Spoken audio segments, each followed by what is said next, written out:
Hello. नमस्कार दोस्तों, very good evening and सबने राम राम। आज के इस वीडियो में हम डिस्कस करेंगे यूपीएससी मेंस जीएस पेपर 2 2013 का solution. And my name is doctor Amit. I have qualified HCS 2019, given UPSC mains 5 times and interview 3 times. तो in this lecture we will see कि आपको कैसे आंसर्स लिखने हैं जीएस को ध्यान में रखते हुए, कहाँ कहाँ पे फैक्ट्स एग्जांपल्स यूज करने हैं, किस किस तरीके से कर सकते हैं। कुछ होमवर्क भी साथ साथ मैं आपको बताता रहूंगा, वर्ड लिमिट में किस तरीके से आपको रहना है। And this lecture is also relevant for your HS 2023 mains, क्योंकि काफी जो क्वेश्चंस हैं वो थीम बेस्ड कवरेज आपके मेंस से भी हो जाता है, तो उससे भी आप देख सकते हैं। इस सीरीज में जीएस मेंस डिस्कशन की अपनी सीरीज है। पेपर 1 अपना पूरा हो चुका है, पेपर 2 भी आज अपना कंप्लीट हो जाएगा। 2013 वाला बचा था तो इसको आज मैं कंप्लीट करा दूंगा। उसके बाद पेपर 3 की क्लासेस आपकी अपलोड होने लग जाएंगी डेली बेसिस पे। लिंक जो है UPSC mains GS mains discussion series का, वो आपको डिस्क्रिप्शन में भी मिल जाएगा और वीडियो के लेफ्ट साइड में भी मिल जाएगा। उसके अलावा जो स्टूडेंट एचसीएस मेंस की तैयारी कर रहे हैं उनके लिए अकेडमी की तरफ से एचसीएस मेंस की टेस्ट सीरीज, जनरल स्टडीज की, एंड ये आप टेस्ट सीरीज का शेड्यूल देख सकते हैं। 18 जून से आपके टेस्ट स्टार्ट हो रहे हैं। 25 टू 9 16 22 23 24 को आपके कंप्लीट हो जाएंगे।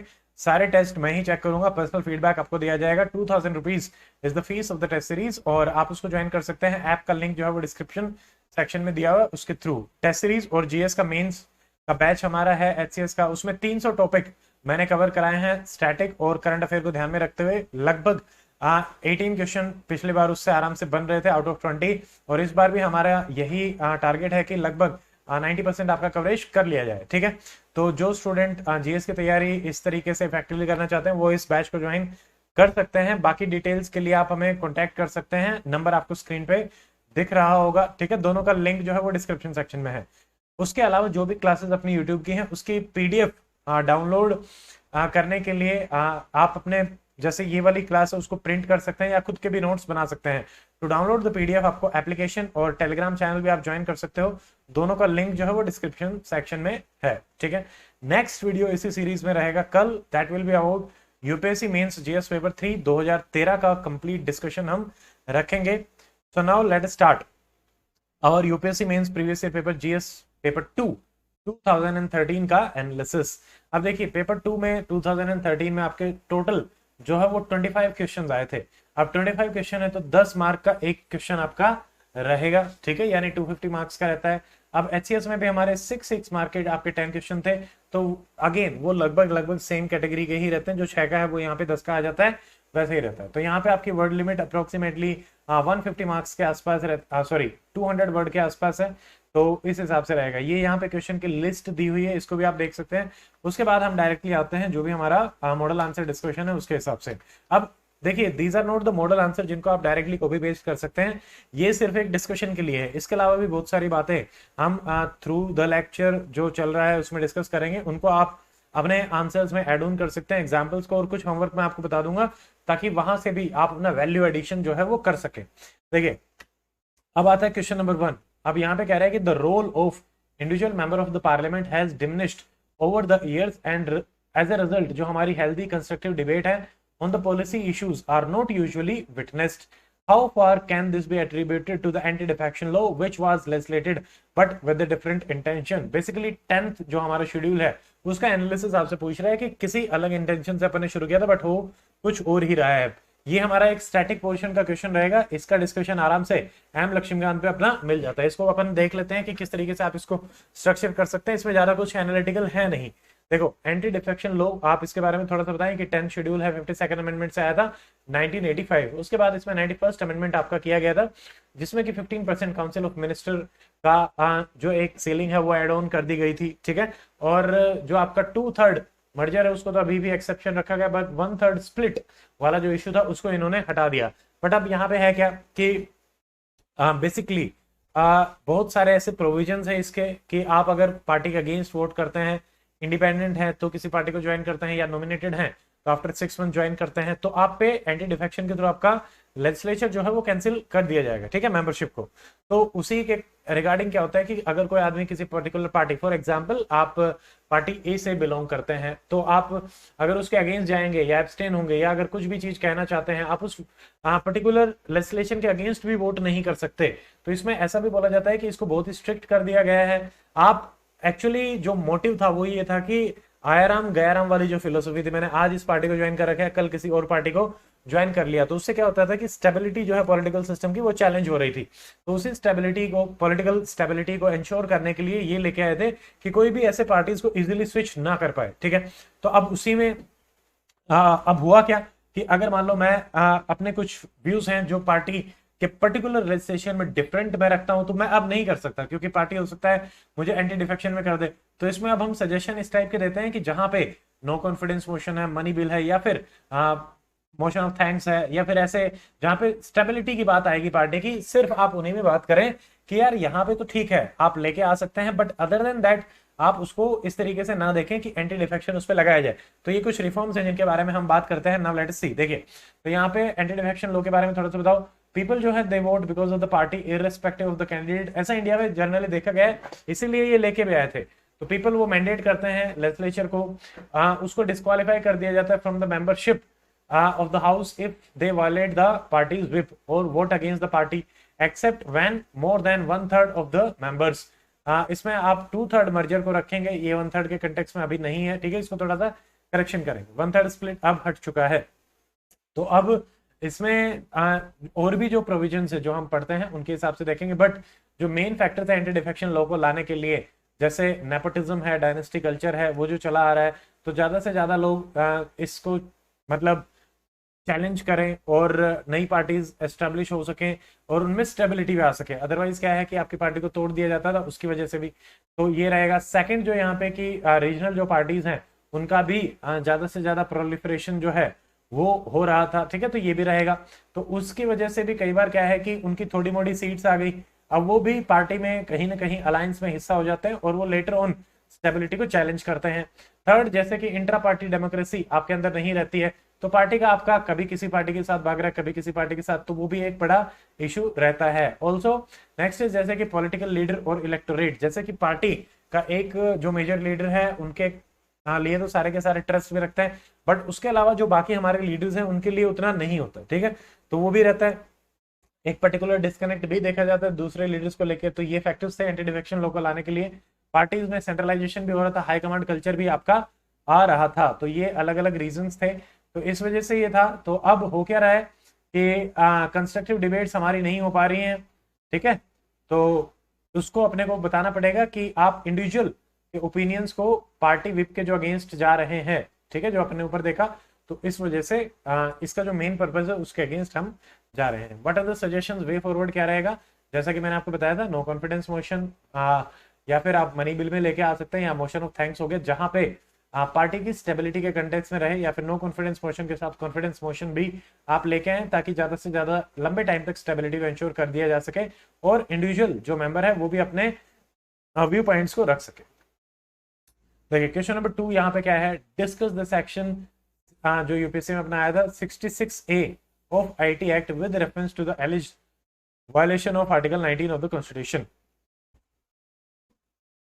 अब यहाँ पे सुप्रीम कोर्ट ने श्रेया सिंगल केस में इसको तो हटा दिया है, ठीक है। अब देखिए आर्टिकल 19 और इसमें टचल क्या चल रहा था कि 66A के अंदर आपको तुरंत सिक्योरिटी ऑफ द स्टेट्स, ठीक है, और अलग अलग प्रोविजंस में जैसे मोरालिटी, पब्लिक ऑर्डर, तो जो रेस्ट्रिक्शंस थे freedom of speech and expression, उसके कंटेक्स्ट में डिजिटल मीडिया पे थोड़ा सा कर्व करने के लिए आर्टिकल सेक्शन 66A आपका लाया गया था, बट सुप्रीम कोर्ट ने कहा कि इट इज अनकॉन्स्टिट्यूशनल और उसको आप हटा दें, ठीक है। तो अभी उसके ये 2013 में आया था, तो इन्होंने इन दोनों के बारे में पूछा था कि क्या ये वायलेट करता है या वायलेट नहीं करता है, इस कंटेक्स्ट में अपने को डिस्कशन करना है। थोड़ा सा आप आर्टिकल 19 के बारे में बेसिक आपने बता सकते हैं इंट्रोडक्शन में कि ये हमारा freedom of speech and expression के कंटेक्स्ट में वैसे तो 6 हमारे रहते हैं। पहला तो अपना स्पीच ही रहता है, स्पीच अपना पहला रहेगा, फिर असेंबली है, फिर एसोसिएशन है, फिर मूवमेंट है, फिर रेजिडेंस है आपका, फिर आपका प्रोफेशन है, ये सारे के सारे रहेंगे। अब इसको जो रेस्ट्रिक्ट किया जाता है स्पेशली स्पीच को, तो ये रहता है जैसे national security, contempt of court, defamation भी इसमें एक बहुत बड़ा रहता है। ये सारे के सारे पॉइंट्स आपको पता होना चाहिए। फिर जैसे मैंने आपको बताया था फोमो, तो public order and morality, friendly relation with the neighbour, तो ये सॉरी विद फ्रेंडली रिलेशंस को मेंटेन करने के लिए भी ये रहता है। सुप्रीम कोर्ट ने कहा कि section 66A cast so widely that virtually any opinion or any subject would be covered by it, as any serious opinion dissenting with more of the days would be caught within its net। मान लो decent की हम जब बात करते हैं, अगर आप सरकार के अगेंस्ट जा रहे हो, देखो डिसेंट को बोला जाता है कि safety wall of the democracy, क्योंकि डेमोक्रेसी में सब लोग एक तो बात नहीं कर रहे। इट इज ऑल अबाउट कि डिफरेंस ऑफ द ओपिनियन को हम समझे और उसको अंडरस्टैंड करें और उसको अकोमोडेट भी करें, ठीक है।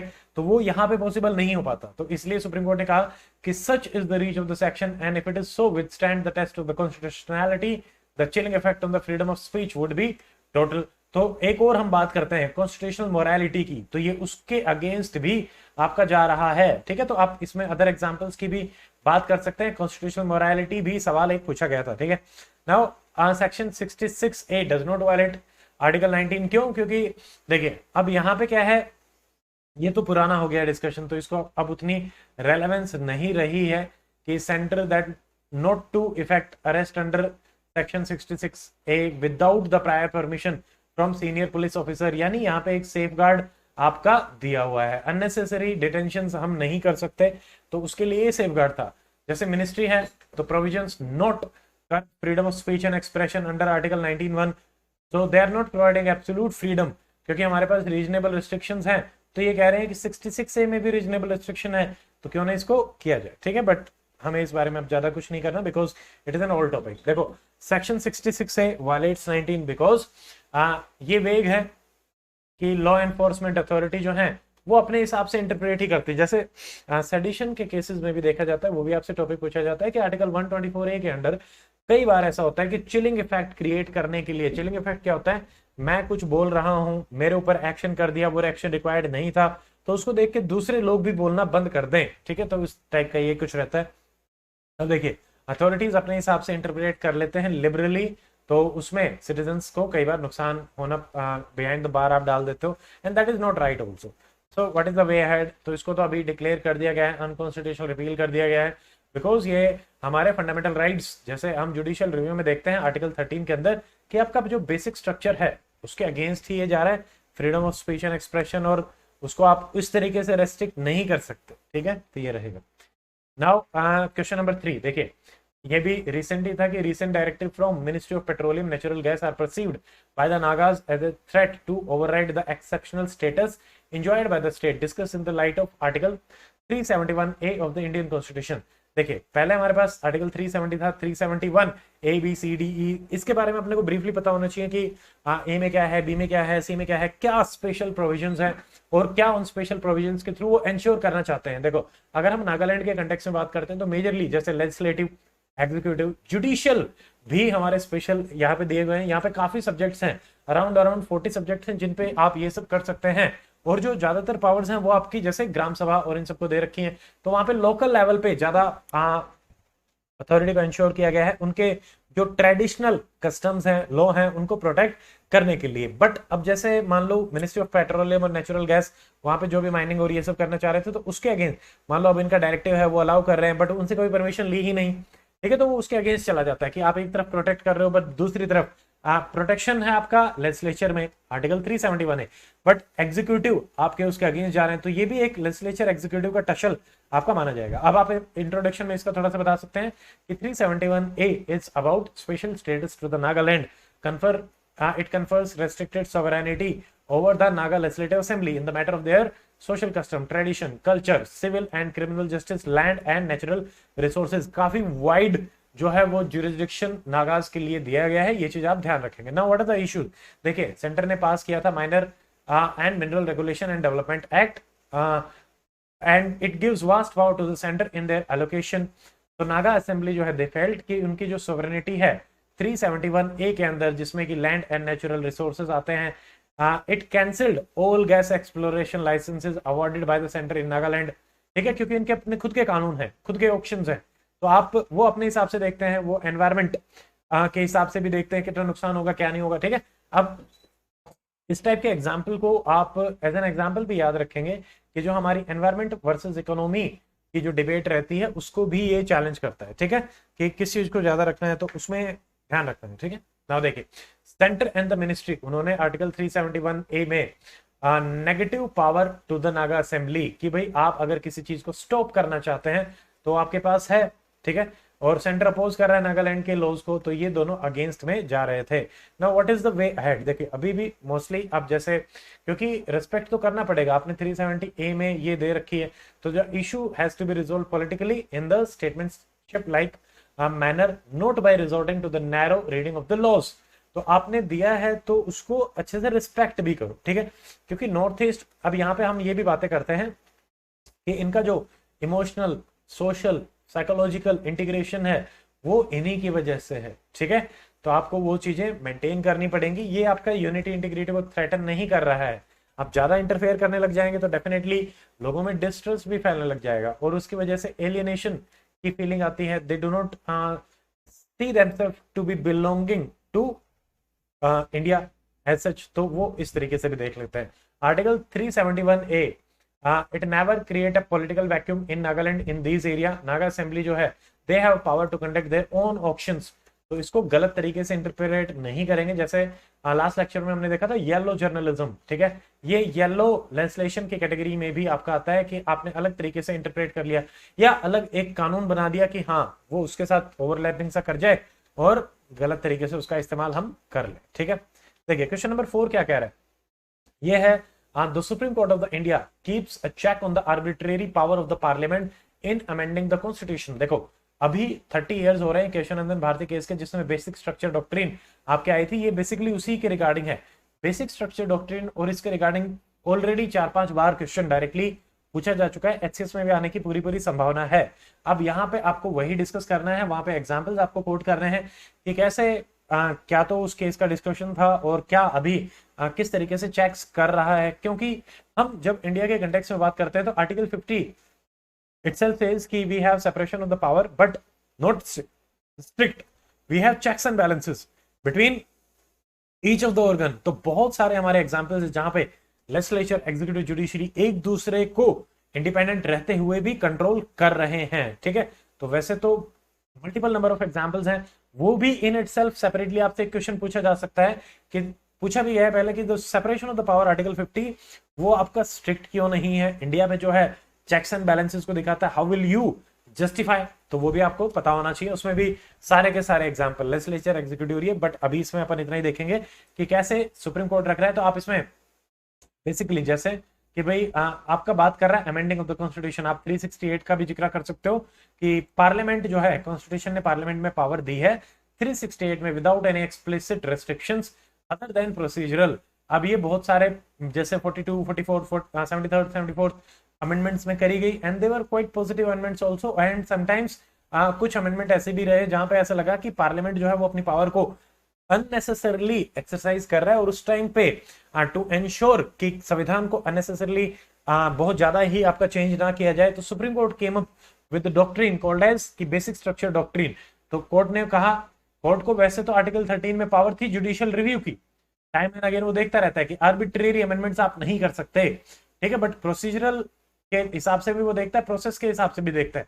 हम प्रोसीजर एस्टैब्लिश्ड बाय लॉ की भी बात करते हैं और ड्यू प्रोसेस ऑफ लॉ की भी हम बात करते हैं। आजकल तो हम ड्यू प्रोसेस ऑफ लॉ यानी प्रिंसिपल्स को आप फॉलो कर रहे हैं या नहीं कर रहे, इट डजंट मैटर कि आपने प्रोसीजर फॉलो किया हो। तो केशवानंदन भारती 1973 में आपका बेसिक फीचर ऑफ कॉन्स्टिट्यूशन के बारे में बात करी गई कि you can amend any part of the constitution but amending the basic feature it amounts to rewriting of the constitution and that is not allowed. But फिर भी ऐसा होता है कि जैसे एनजेएसी का केस आया था, ठीक है, 99th अमेंडमेंट, तो उसमें भी यही हुआ था, एक बार तो पार्लियामेंट जो है वो उसको अमेंड कर सकती है, लेटर ऑन वो आर्टिकल 13 में आपका सुप्रीम कोर्ट के पास जाएगा और वो फिर उसको बाद में नल एंड वॉइड आपका कर सकती है। तो ये चीज आपको ध्यान रखनी है।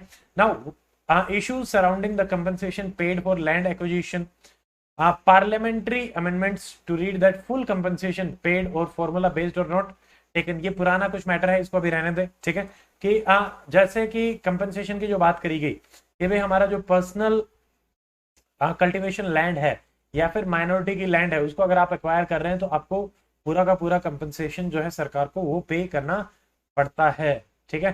तो इस तरीके से मान लो अगर आप कुछ भी आप इसमें 99 वाला भी दे सकते हैं कि सुप्रीम कोर्ट अपनी पावर को एक्सरसाइज करता है और उसको कंट्रोल में रखने की वो करता है। नाउ कोर्ट जो है it stood excessively in the way of the parliament, अगर आप अमेंड कर रहे हैं तो, जैसे कि amendment to the fundamental right, ठीक है, तो they refuse to restrict parliament from amending fundamental right. तो इन्होंने कहा कि the word law under article 13 does not include constitutional amendments. तो पॉइंट इज कि on the one hand restrictions तो रहेंगी बट अमेंडमेंट तो अलाउड है। अब ऐसा नहीं है कि किसी भी टाइम पे, फंडामेंटल राइट्स आपका बेसिक फीचर नहीं है, डीपीएसपी हमारा बेसिक फीचर नहीं है, ठीक है, बट हाँ जैसे रूल ऑफ लॉ है, आप उसको अगर चेंज करना चाहेंगे तो उसको नल एंड वॉइड कर देगा। जैसे 66A वाले केस में हम देख ली जो अपन ने ऊपर देखा, या फिर 99th कॉन्स्टिट्यूशनल अमेंडमेंट एक्ट के बारे में जो मैंने आपको बताया, तो इनकी कॉन्स्टिट्यूशनैलिटी को सुप्रीम कोर्ट चेक करता है, ठीक है। या फिर डीक्रिमिनलाइजेशन ऑफ जो हम बात कर रहे थे होमोसेक्सुअलिटी, तो उसके कंटेक्स्ट में भी हमारा केस आया, ठीक है, तो उसमें भी सुप्रीम कोर्ट ने बाद में उसको चेंज भी किया, तो इसमें ये रहेगा, ठीक है। तो ये चीज आपको ध्यान में रखनी है। सो अब वैसे तो आर्टिकल 13 में हमारे सारे के सारे लॉज इंक्लूडेड होते हैं बट कॉन्स्टिट्यूशनल अमेंडमेंट इंक्लूडेड नहीं होता, तो इसमें आपके ऑर्डिनरी लॉ इंक्लूडेड होते हैं। Article 31 right to property also, उसको भी फंडामेंटल राइट से बाद में बाहर कर दिया गया, ठीक है। पहले 31 में होता था, अब 300A में आपका रखा जाता है। नाउ मेजर अमेंडमेंट्स जो हैं जो सक्सेसफुली पास हो चुके हैं, जैसे कि 42nd 44th 9th शेड्यूल, ये भी हमारे रहेंगे, ठीक है, उनको भी पास कर दिया गया इवन दो आपका चेक्स एंड बैलेंसेस चल रहा है। तो डिस्कस क्रिटिकली तो आपको दोनों, जैसे कि कब कब पास कर दिया गया है वो भी देखना है, ठीक है। तो ये 2-3 एग्जाम्पल आप बता सकते हैं। अब देखिए question number 5, many state government further bifurcate geographical administrative areas जैसे कि district and taluk for better governance. In the light of the above, can it also be justified that more number of smaller unit would bring in effective governance at state level? Discuss basically बात क्या है, pros cons, या फिर आप कहें smaller units जो आपकी बनाई जा रही हैं उसके क्या इश्यूज हैं, क्या चैलेंजेस है, कितना गुड है कितना गुड नहीं है, उसके बारे में आपको इसमें डिस्कस करना है, और जो भी आपका व्यू पॉइंट हो उसको आप इसमें डाल सकते हैं। अब यही क्वेश्चन 3-4 बार अलग अलग तरीके से पूछ लिया गया है, रीजनलिज्म के भी कंटेक्स्ट में, स्मॉलर एडमिनिस्ट्रेटिव यूनिट्स के भी कंटेक्स्ट में, गवर्नेंस यूनिट के भी कंटेक्स्ट में, रिसोर्सेज के बेटर यूटिलाइजेशन के कंटेक्स्ट में भी ये पूछा गया है। तो ये ओवरऑल एक हमारी थीम है कि एडमिनिस्ट्रेशन जो है वो किस तरीके से होना चाहिए, स्मॉलर पॉकेट्स होनी चाहिए या फिर आपके सेंट्रलाइज्ड होना चाहिए, तो कौन सी चीज आपकी बेटर रहेगी वो चीज अपन को देखनी है। देखो स्टेट क्रिएशन, बेसिकली अगर अपन देखते हैं तो स्टेट एक रीजनल सेंटिमेंट्स को रिप्रेजेंट करता है, तो it is not same as district and the taluks. तो हम अगर स्टेट्स की बात करते हैं तो थोड़ा सा डिफरेंट हो जाता है। मान लो हरियाणा है, हरियाणा में फॉर एग्जांपल 22 हमारे डिस्ट्रिक्ट्स हैं, अब इसको बढ़ा के अगर वो 50 कर दे और कहे कि बेटर एडमिनिस्ट्रेशन होगा तो वो ठीक है, क्योंकि उतना ज्यादा इशू नहीं है स्टेट। बट पंजाब से जब हरियाणा गया था तो वो एक state in itself is a different entity. Districts छोटी छोटी चीजें होती हैं वो मैनेज कर रही होती हैं, स्टेट पे भी बहुत ज्यादा डिपेंडेंट आपकी होती हैं, ठीक है।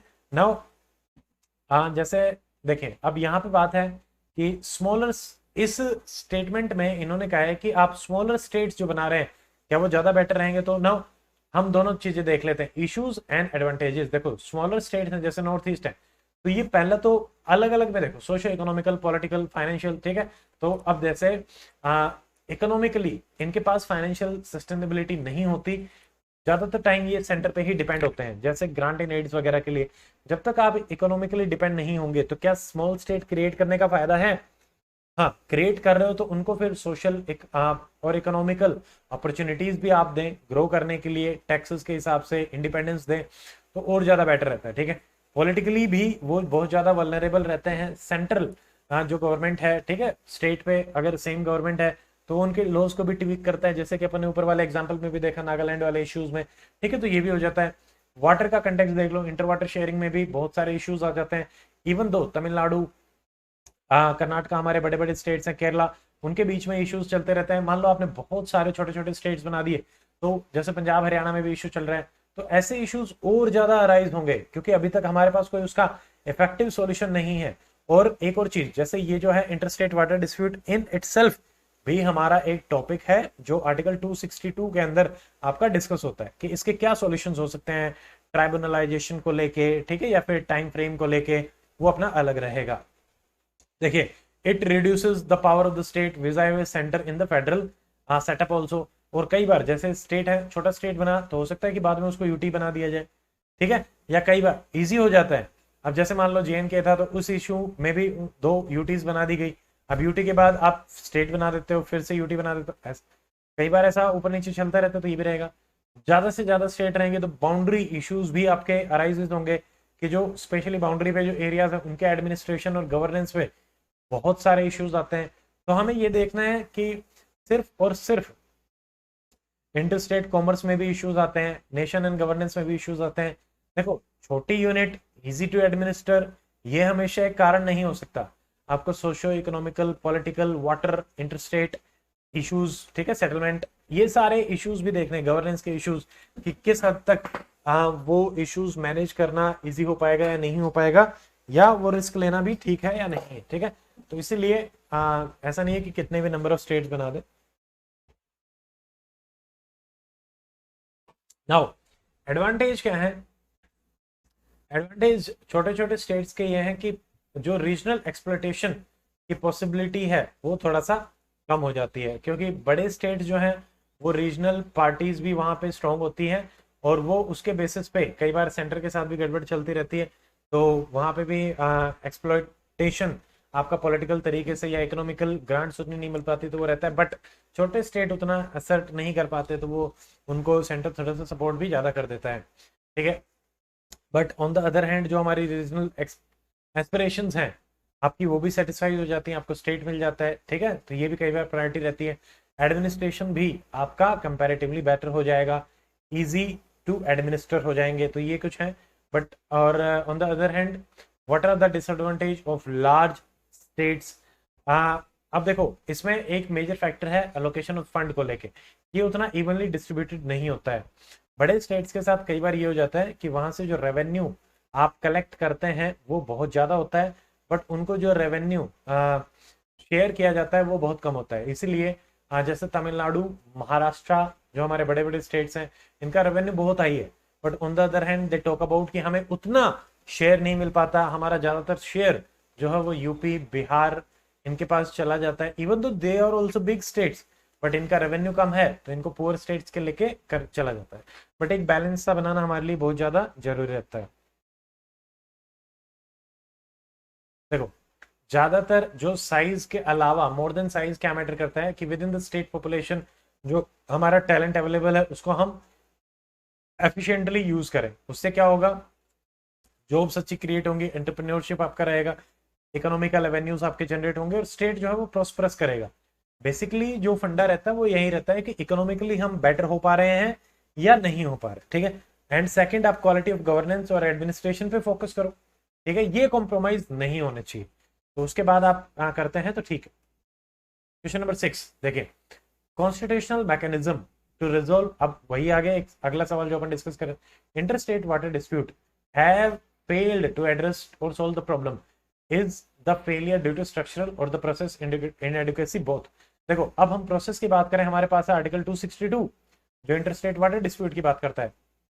इसने कहा इंटरस्टेट वाटर डिस्प्यूट ट्राइब्यूनल्स आप बनाओ, ठीक है। इंटरस्टेट जो हमारे अलग अलग रिवर डिस्प्यूट के हिसाब से बनते हैं वो इशू बेस्ड आपका देखते हैं, ठीक है। तो कई बार अब इसमें मेजर प्रॉब्लम्स ही यही होती हैं। ट्राइब्यूनल के बारे में आपने बात करी, बट ट्राइब्यूनल बनाने में टाइम लग जाता है, उसका अवार्ड आने में टाइम लग जाता है, फिर उसको दोबारा से चैलेंज कर दिया जाता है सुप्रीम कोर्ट में, फिर वहां से भी सेंटर उसको नोटिफाई भी करता है, वहां पे भी बहुत ज्यादा टाइम लग जाता है। तो इसमें दोनों ही चीजें, स्ट्रक्चरल और प्रोसीजर इनएडिक्वेसी है। अब इन ट्राइब्यूनल्स में उतने हमारे डाटा एक्सपर्ट लोग नहीं होते, तो उनको पता नहीं होता कि क्या हाइड्रोलॉजिकल डाटा है, किस तरीके से डिवाइड करना है, ठीक है। तो 10-10, 20-20 साल लग जाते हैं उनके रिवार्ड्स अवार्ड्स आने में, तो वो बिल्कुल ही ज्यादा इफेक्टिव मोड जो है वो नहीं रहा, ठीक है। तो इसलिए इंडिया में बहुत बड़ा इशू है। अब इसके लिए किया क्या जा सकता है? अब इन्होंने कहा एक परमानेंट ट्राइब्यूनल बना दो एक ही, ठीक है, या फिर रिवर बोर्ड की भी बात करी। जैसे रिवर बोर्ड एक्ट आपका बनाया गया था, बट उसमें कोई बोर्ड कॉन्स्टिट्यूट नहीं किया गया। रिवर बोर्ड एक्ट में ये कह रहे हैं कि इसको बनाओ, रिवर बोर्ड बनाओ। अब वो पर्टिकुलर रिवर बोर्ड उस पर्टिकुलर रिवर को देखेगा, क्योंकि उसको उसके बारे में सब कुछ पता है, कहाँ से रिवर आ रही, कहाँ तक आ रही है, कितनी पॉपुलेशन को ये कैटर कर रही है, उसमें से कितनी पॉपुलेशन आपकी एग्रीकल्चरल है, ड्रिंकिंग वाटर के लिए जा रहा है, इंडस्ट्रीज के लिए जा रहा है, उस हिसाब से पानी को एलोकेट किया जाए ताकि सबको सब कुछ मिल जाए। बट अगर इन झगड़ों में फंस जाते हैं तो वो नहीं हो पाता। तो ये कुछ सॉल्यूशंस हैं, जैसे परमानेंट ट्राइब्यूनल बनाना, रिवर बोर्ड्स बनाना, या फिर हम बात कर सकते हैं कि रिवर को एज ए आप नेशनल प्रॉपर्टी डिक्लेयर कर दो। इस सारा का सारा प्रोसेस स्टेट्स के हाथ में ही मत दो, ओनरशिप स्टेट्स के हाथ में ही मत दो, आप सेंटर के पास ही रखो।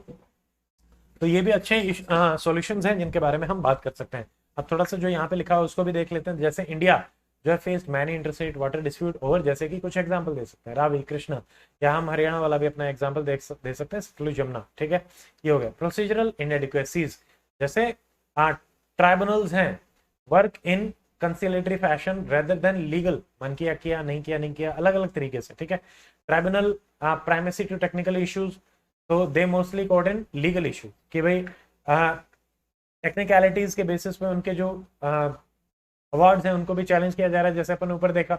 ठीक है, तो उतना अच्छे तरीके से भी काम नहीं कर पा रहे। ज्यादातर जो स्टेट्स हैं वो रिफ्यूज कर देते हैं टू कोऑपरेट, डाटा नहीं प्रोवाइड कर रहे थे टू द ट्राइब्यूनल्स, ये इशू रहता है। स्ट्रक्चरल क्या इनएडिक्वेसीज हैं, ये सबसे ज्यादा इंपॉर्टेंट है कि पहला तो वाटर।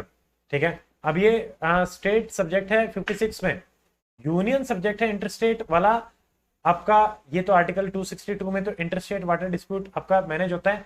ये भी आई थिंक एंट्री 17 समथिंग में है यूनियन में, कि आपका नेशनल जो इंटरेस्ट में वाटर मैनेजमेंट इश्यूज है वो इसके सेंटर के पास रहता है। तो एक तो डुअल गवर्नेंस हो गया, एक बार हमने स्टेट को दे दिया, एक बार हमने सेंटर को दे दिया, उसके वजह से भी दिक्कत हो रही है। बहुत सारे स्टेट्स हैं उनने काफी ऑर्डिनेंस लेजिस्लेशन पास कर रखे हैं, जो भी ट्राइब्यूनल्स के अवार्ड आते हैं, ठीक है, वो कहते थे हम मानते ही नहीं, हमारा स्टेट लॉ तो ये बात करता है। इंटरिम अवार्ड हैं उनको फिर से चैलेंज किया जाता है, जैसे अपन ने ऊपर बात करी। ठीक है, तो यहाँ पे जैसे रिव्यू पिटिशन है, अपीलेट पिटिशन है, तो ये कई बार ह्यूमन राइट वायलेशन, क्योंकि पानी एक ह्यूमन राइट का इशू भी हो जाता है, उसमें भी आपका चैलेंज कर दिया जाता है। आर्टिकल 136 में भी रिव्यू पिटिशन। ठीक है, तो ये भी ध्यान रखेंगे। नाउ यहाँ से जो आपका डिस्प्लेसमेंट ऑफ द पीपल होता है, एनवायरमेंटल कॉस्ट होती है, उसके लिए कोई प्रोविजन नहीं है। ठीक है, तो इनको भी आपको इंक्लूड करना पड़ेगा। उसका सबसे ज्यादा इंपॉर्टेंट सॉल्यूशन वही हो सकता है, वन ट्राइब्यूनल, ठीक है, या रिवर बोर्ड एक्ट, या national property.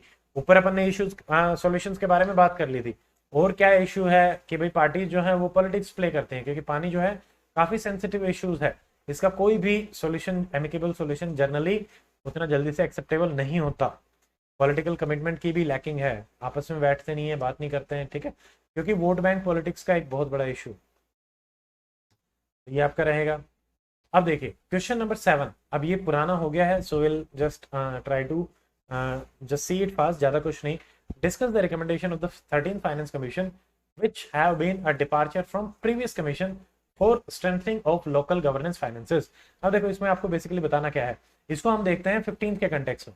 15th finance commission को आप प्रीवियस कमीशन से कंपेयर करो, कैसे लोकल गवर्नेंस फाइनेंस में वो आपका काम कर रहा है, कि कैसे। अब देखो पहले तो थोड़ा सा आप बता सकते हैं कि 13th फाइनेंस कमीशन, ये तो आपके हिसाब से रहेगा, ये पुराना है, कि कैसे उन्होंने कितने आपके अलोकेट करे to the local governance body. अगर आपको पता है तो, नहीं पता है तो नहीं पता, कोई बात नहीं।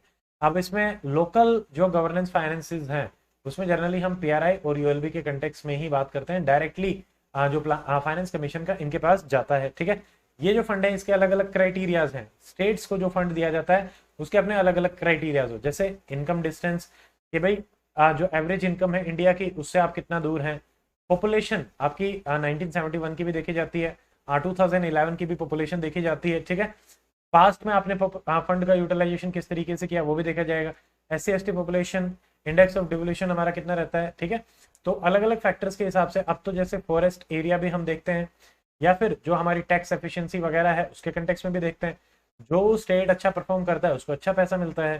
ठीक है, तो इसीलिए भी स्टेट्स को एनकरेज किया जाता है कि आप पीआरआई रिफॉर्म्स करो by means of performance grant. अगर आपने बहुत ज्यादा रिफॉर्म्स करे हैं उसके बेसिस पे भी आपको फिर ग्रांट मिलता है। ठीक है, जैसे कि आप लोकल बॉडी में ओम्बुड्समैन लगाएं जो कि करप्शन वाले इश्यूज को हैंडल करे, कितनी अमाउंट जो है वो आपकी डिवोल्ड रहेगी to the local body as a supplement to the annual budget of the state.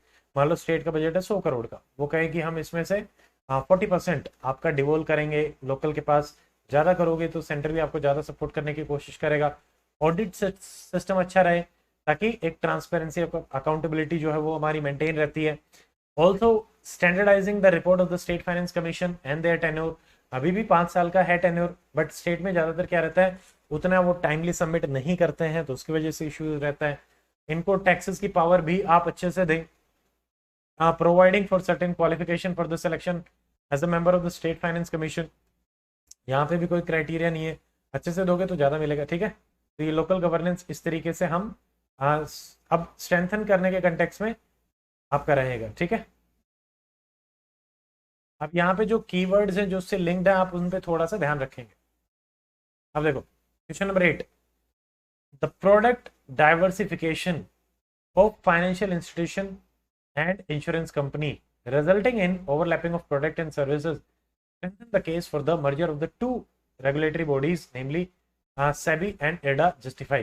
वैसे तो अभी भी ये सेपरेट ही हैं, बट यूपीएससी आपसे ऐसे क्वेश्चन पूछ सकती है कि कई बार ऐसा हो जाए तो दोनों ही अगर उनके प्रोडक्ट्स ओवरलैप कर रहे हैं, जैसे फॉरवर्ड मार्केटिंग कमीशन को सेबी के साथ मर्ज किया गया, तो ऐसा रहेगा क्योंकि आपके रिसोर्सेज का जो है वो बेटर यूटिलाइज। अब जस्टिफाई जब भी करोगे तो उसमें आप यही बातें करोगे कि मर्जर के क्या फायदे हैं। ठीक है, रिसोर्सेज का बेटर यूटिलाइजेशन, कैपिटल लॉस कम होगा, लीकेजेस कम होंगी, स्टाफ आप ऑप्टिमल तरीके से यूज कर सकते हो। ठीक है, रेगुलेट बहुत अच्छे तरीके से किया जा सकता है, अकाउंटेबिलिटी एंश्योर करी जा सकती है। नहीं तो कभी ये कहेगा कि इसका काम था, ये कहेगा इसका काम था। ठीक है, एक ही इंस्टीट्यूशन है तो उसमें फिर अलग अलग तरीके से उसको इंश्योर किया जा सकता है कि हाँ भाई काम हो रहा है या नहीं हो रहा। ठीक है, इस तरीके से रहेगा। तो ये हमारा है, तो ये पुराना है वैसे, FSLRC financial sector legislative reform commission ने रिकमेंड किया था for the single super regulator जो कि रिप्लेस करे इक्विटी, कमोडिटीज, पेंशन और इंश्योरेंस सेक्टर को। Idea was to move from sectoral regulation to broader framework of rules and principle, क्योंकि जैसे अभी मान लेते हैं हमारे पास पहले रोड, रेलवे, ठीक है, एविएशन, तो ट्रांसपोर्टेशन अलग अलग मिनिस्ट्रीज के हिसाब से रहता था, अब उनको एक मिनिस्ट्री के अंडर डाला गया। ठीक है, ऐसे ही जल शक्ति मिनिस्ट्री आपकी बनाई गई, उसमें भी अलग अलग मिनिस्ट्रीज को कंबाइन किया गया आपका, तो वो क्या होता है और अकाउंटेबिलिटी आपका इंश्योर कर देता है। तो वो प्रपोज किया गया था सैबी, एफएमसी को, IRDA और PFRDA को मर्ज करने के लिए। सैबी और एफएमसी तो हो चुके हैं, ये तो अभी भी इंडिपेंडेंट एजेंसीज है। मल्टीप्लिसिटी जो होती है उससे it creates a scope for regulatory arbitrage. वो कहेगा कि जी मुझे रेगुलेट करना है, वो कहेगा मुझे रेगुलेट करना है, वो कहेगा ये मेरे रेगुलेशन में नहीं आता, या दूसरा कहेगा वो उसके खिलाफ फिर अपील फाइल कर देगा। मान लो सेबी को रेगुलेट करना है कोई प्रोडक्ट, वो कहे नहीं मैं तो IRDA के अंडर आता हूँ, वो फिर कोर्ट में जाएगा, कोर्ट को पता ही नहीं है, उतनी एक्सपर्टीज ही नहीं है कि कैसे इस मैटर को पर्टिकुलरली सॉल्व किया जा सके। ठीक है, नाउ तो इससे क्या होता है, देखो जैसे फाइनेंशियल इनोवेशन काफी हुए, कंपनीज ने काफी हाइब्रिड प्रोडक्ट्स निकाले, जैसे श्रद्धा सारा स्कैम जो हुआ था, इंश्योरेंस वाले, इक्विटी वाले आपके प्रोडक्ट्स को मर्ज कर दिया गया। अब समझ ही नहीं आ रहा है ये जो प्रोडक्ट है वो आपको इंश्योरेंस प्रोवाइड करा रहा है या ओनरशिप भी प्रोवाइड करा रहा है, इसलिए वो काफी कंफ्यूजन हो रहा था, इसलिए ये रिकमेंडेशन आपकी आई थी। कुछ है कि जैसे नीड ऑफ मर्जर क्या हो सकती है, FSLRC जो अंडर BN कृष्णन थी, उन्होंने रिकमेंड किया कि यूनिफाइड रहेगा फाइनेंशियल एजेंसी तो और बेटर रहेगा। जैसे अपन ने ऊपर बात करी, जो भी फैक्टर्स अपन ने देखे थे कि रेगुलेट करना इजी है, ठीक है, अकाउंटेबिलिटी इजी है, तो ये सारे के सारे फैक्टर अपने रहेंगे। रेगुलेटरी आर्बिट्राज जो आपका रहेगा वो कम से कम रहेगा। सबसे ज्यादा फायदा तो किसको मिलेगा, कंज्यूमर को ही मिलेगा। आपका एक बहुत ही प्रिसाइजली और क्लियरली आपका डिफाइंड होना चाहिए कि हाँ भाई ये हमारा प्रोडक्ट है, इस प्रोडक्ट को रेगुलेट ये पर्टिकुलर इंस्टीट्यूशन आपका करेगा। ठीक है, कोई भी कंफ्यूजन है तो आप यहाँ जाइए। वे फॉरवर्ड हम ऐसे बात कर सकते हैं कि we need a principle based financial law as suggested by FSLRC, not sector based. अलग अलग सेक्टर में अलग अलग फिर लॉज हो जाते हैं, आप एक पर्टिकुलर प्रिंसिपल को फॉलो करते हुए एक यूनिट बना सकते हैं, उसके अंदर फिर आप 3-4 यूनिट्स बना सकते हैं ताकि उनको अच्छे से फिर रेगुलेट किया जा सके। ठीक है, ओके, क्वेश्चन नंबर 9 देखते हैं। देखिए, the concept of mid day meal scheme is almost a century old in India with early beginning in the Madras presidency। सबसे पहले यहीं पे आया था in the pre independent. The scheme has again been given impetus in most of the state in the last 2 decades. Critically examine its twin objective, latest mandate and success. पहले इस type के question काफी आते थे, अभी भी एक आधे स्कीम पे क्वेश्चन तो आ सकता है, बट वो लेटेस्ट पे आएगा। बट मिड डे मील का थोड़ा सा अपन देख लेते हैं, जस्ट टू अंडरस्टैंड कि किस तरीके से आपको रखना पड़ेगा। पहले आप बात करेंगे कि भाई ऑब्जेक्टिव क्या थे, सक्सेस क्या रही और फेलियर्स क्या रहे। इस टर्म में आप रख सकते हैं, बाद में वे फॉरवर्ड सा रख सकते हैं। देखिए basically mid day meal scheme का यही था कि to promote equity and reduce the caste and the class differences, कि भाई लोगों के पास खाने के लिए नहीं होता था, स्कूल में बच्चे आ नहीं पा रहे थे, तो उनका ब्रेकफास्ट लंच वगैरह वहां पे अरेंज किया गया। पहले लंच, अभी ब्रेकफास्ट भी थोड़ा जा रहा है। तो उसके हिसाब से क्या है कि न्यूट्रिशनल डेफिशिएंसी जो है वो भी आपकी कम हो रही है, ठीक है। और आपका एनरोलमेंट रेशियो है वो भी बढ़ रहा है। एनरोलमेंट बढ़ेगा तो आप एजुकेशन लोगे, एजुकेशन लोगे तो फिर later on higher education skilling भी होगा, तो आपके कास्ट क्लास जो डिफरेंसेस है वो भी कम रहेंगे। सेकंड इनका ये भी था कि एनकरेज करे स्टूडेंट को स्कूल आए, अटेंडेंस बढ़े, उनको न्यूट्रिशन लर्निंग आउटकम अगेन जो अपन ने डिस्कस किया वो सब प्रोवाइड करा। देखो इसका सबसे ज्यादा सक्सेस क्या रहा कि अभी ऑलमोस्ट प्राइमरी में तो हमने 100% एनरोलमेंट जो है वो अचीव कर लिया है। अर्लियर जो हमारा प्लानिंग कमीशन था उसकी रिपोर्ट ने भी यही कहा, मोस्ट ऑफ द स्टूडेंट जो है वो बिलोंग करते हैं लैंडलेस एग्रीकल्चर लेबर क्लास से, माइक्रो एंटरप्राइज ओनर्स से, तो they are fulfilling equity objective. कि भाई हाँ ज्यादातर जो इंक्लूजन की जो हम बात कर रहे हैं, ठीक है, सोशल इंक्लूजन, वो ऑब्जेक्टिव हमारा यहाँ से फुलफिल हो रहा है। बट स्टिल देखिए काफी फेलियर्स भी इसके रहे, क्योंकि यहाँ पे अपने को एग्जामिन करना है इसको कि कैसा रहा, क्रिटिकली एग्जामिन करना है, तो ज्यादा इश्यूज हमारा चैलेंजेस और इश्यूज पे ही रहेगा डिस्कशन। टीचर्स जो हैं, अब टीचर के साथ क्या हो गया, ज्यादातर टाइम खाना कहाँ बनेगा, कैसे बनेगा, सर्विंग में, तो टाइम वहां पे चला जाता है, तो वो अपना वैल्यूएबल टाइम जो स्टडी का था वो नहीं दे पा रहे। एक हमारी ऐसे एडमिनिस्ट्रेटिव यूनिट होनी चाहिए जो सिर्फ और सिर्फ इसको देखे, पार्ट टाइम हो सकता है, ठीक है, बट पॉइंट क्या है कि उसको मान लो 1 घंटा सुबह रहेगा 1 घंटा शाम को रहेगा, तो उसके लिए फिर उतने ज्यादा रिसोर्सेज लेके आना भी एक रहता है, ठीक है। फिर no doorstep delivery to the schools from PDS, ठीक है, तो उसमें भी बहुत सारी लीकेजेस भी देखी जाती हैं। कई बार जो क्वालिटी है वो भी बहुत ही डिग्रेडेड क्वालिटी का आपको सप्लाई किया जाता है, ठीक है, तो ये भी रहेगा। कैग प्लानिंग कमीशन की बहुत सारी रिपोर्ट ने हाईलाइट किया है, इंफ्रास्ट्रक्चर नहीं है, यूटेंसिल, कुकिंग, हाइजीन वगैरह आपका नहीं है, ठीक है। कास्ट डिफरेंसेस को लेके भी कई बार मान लो कुक जो है वो जनरली लोअर कास्ट को बिलोंग करते हैं, तो उनको भी कई बार जो आपके स्टूडेंट्स हैं उनके पेरेंट्स हैं वो मना कर देते हैं, तो सोशल हार्मनी को भी डिस्टर्बेंस हो जाता है। बट वहां पे रोल आता है लोकल लीडरशिप का, ठीक है, कि उसको मेंटेन करके चला जाए। इसने काफी हेल्प भी करी है मिड डे मील स्कीम ने सोशल हार्मनी को डेवलप करने में। पहले जहां जैसे सेपरेट लाइंस होती थी बैठने के लिए अलग अलग कास्ट की, अब they sit together, stay together. अब यहाँ पे देखो स्पेशली यहाँ पे अकाउंटेबिलिटी स्टेट्स की, डिस्ट्रिक्ट तालुक लेवल के जो ऑफिसर्स हैं उनकी नहीं है, ठीक है। अब एक आधे कुछ एग्जाम्पल अच्छे आते हैं, उससे पहले ये देख लेते हैं। जैसे last mile authority for quality check, इसमें रहते हैं जैसे कि विलेज एजुकेशन कमेटी और पेरेंट एसोसिएशन, इनको आपको कंस्ट्रक्ट करना पड़ेगा बाय द ग्राम पंचायत, एंड ये काफी जगह तो वर्क ही नहीं कर रहे, ठीक है। ऐसे ही कई बार बोला गया था कि मदर्स जो है उनको एक social audit of mid day meal scheme का दिया जाए, क्योंकि मदर से बेहतर कौन कह सकता है कि हाँ भाई मेरे बेटे को अच्छा खाना मिल रहा है या नहीं मिल रहा, ठीक है। तो ये सारा का सारा इसमें हमारा रहेगा।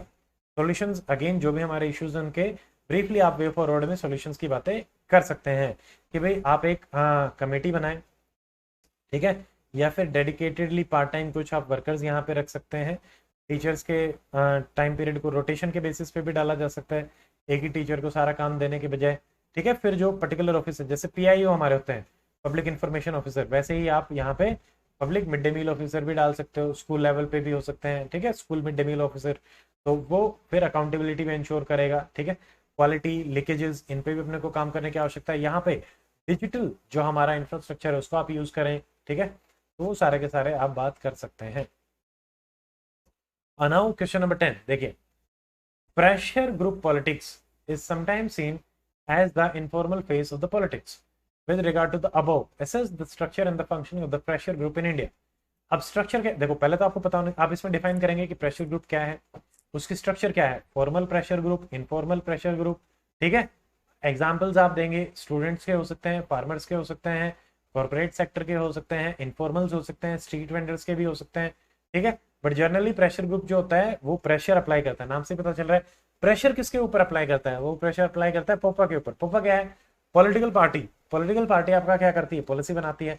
प्रेशर ग्रुप की जो भी रिकमेंडेशंस होती हैं, जो भी एस्पिरेशंस होती हैं, उनके हिसाब से वो उसको करेगा। जैसे इंडिया अगेंस्ट करप्शन था, एक ऑर्गेनाइजेशन थी जिसने as a pressure group evolve किया और बाद में एक अलग पॉलिटिकल पार्टी भी बनाई जब उसकी एस्पिरेशन फुलफिल नहीं हो पाई। तो ये एक इवोल्यूशन होता है कि पहले आपका इंटरेस्ट ग्रुप बनता है, फिर आपका प्रेशर ग्रुप बनता है, देन आपकी पॉलिटिकल पार्टी बनती है। पॉलिटिकल पार्टी बेसिकली आपका कंटेस्ट करती है इलेक्शंस को, प्रेशर ग्रुप कंटेस्ट नहीं करता। ये एमपी एमएलए बनने के बाद उनको कहता है कि हमारे हिसाब से पॉलिसी बनाओ, नहीं तो अगली बार वोट नहीं देंगे, क्योंकि इनका काफी बड़ा इन्फ्लुएंस रहता है पब्लिक के साथ। पब्लिक डायरेक्टली अटैच होती है प्रेशर ग्रुप्स के साथ, ठीक है। तो ये रहेगा। अब यही आप बात करेंगे कि प्रेशर ग्रुप जो कि एग्जिस्ट करते हैं to pressurise the government on specific policy decision in their favour, but they do not seek to capture political power.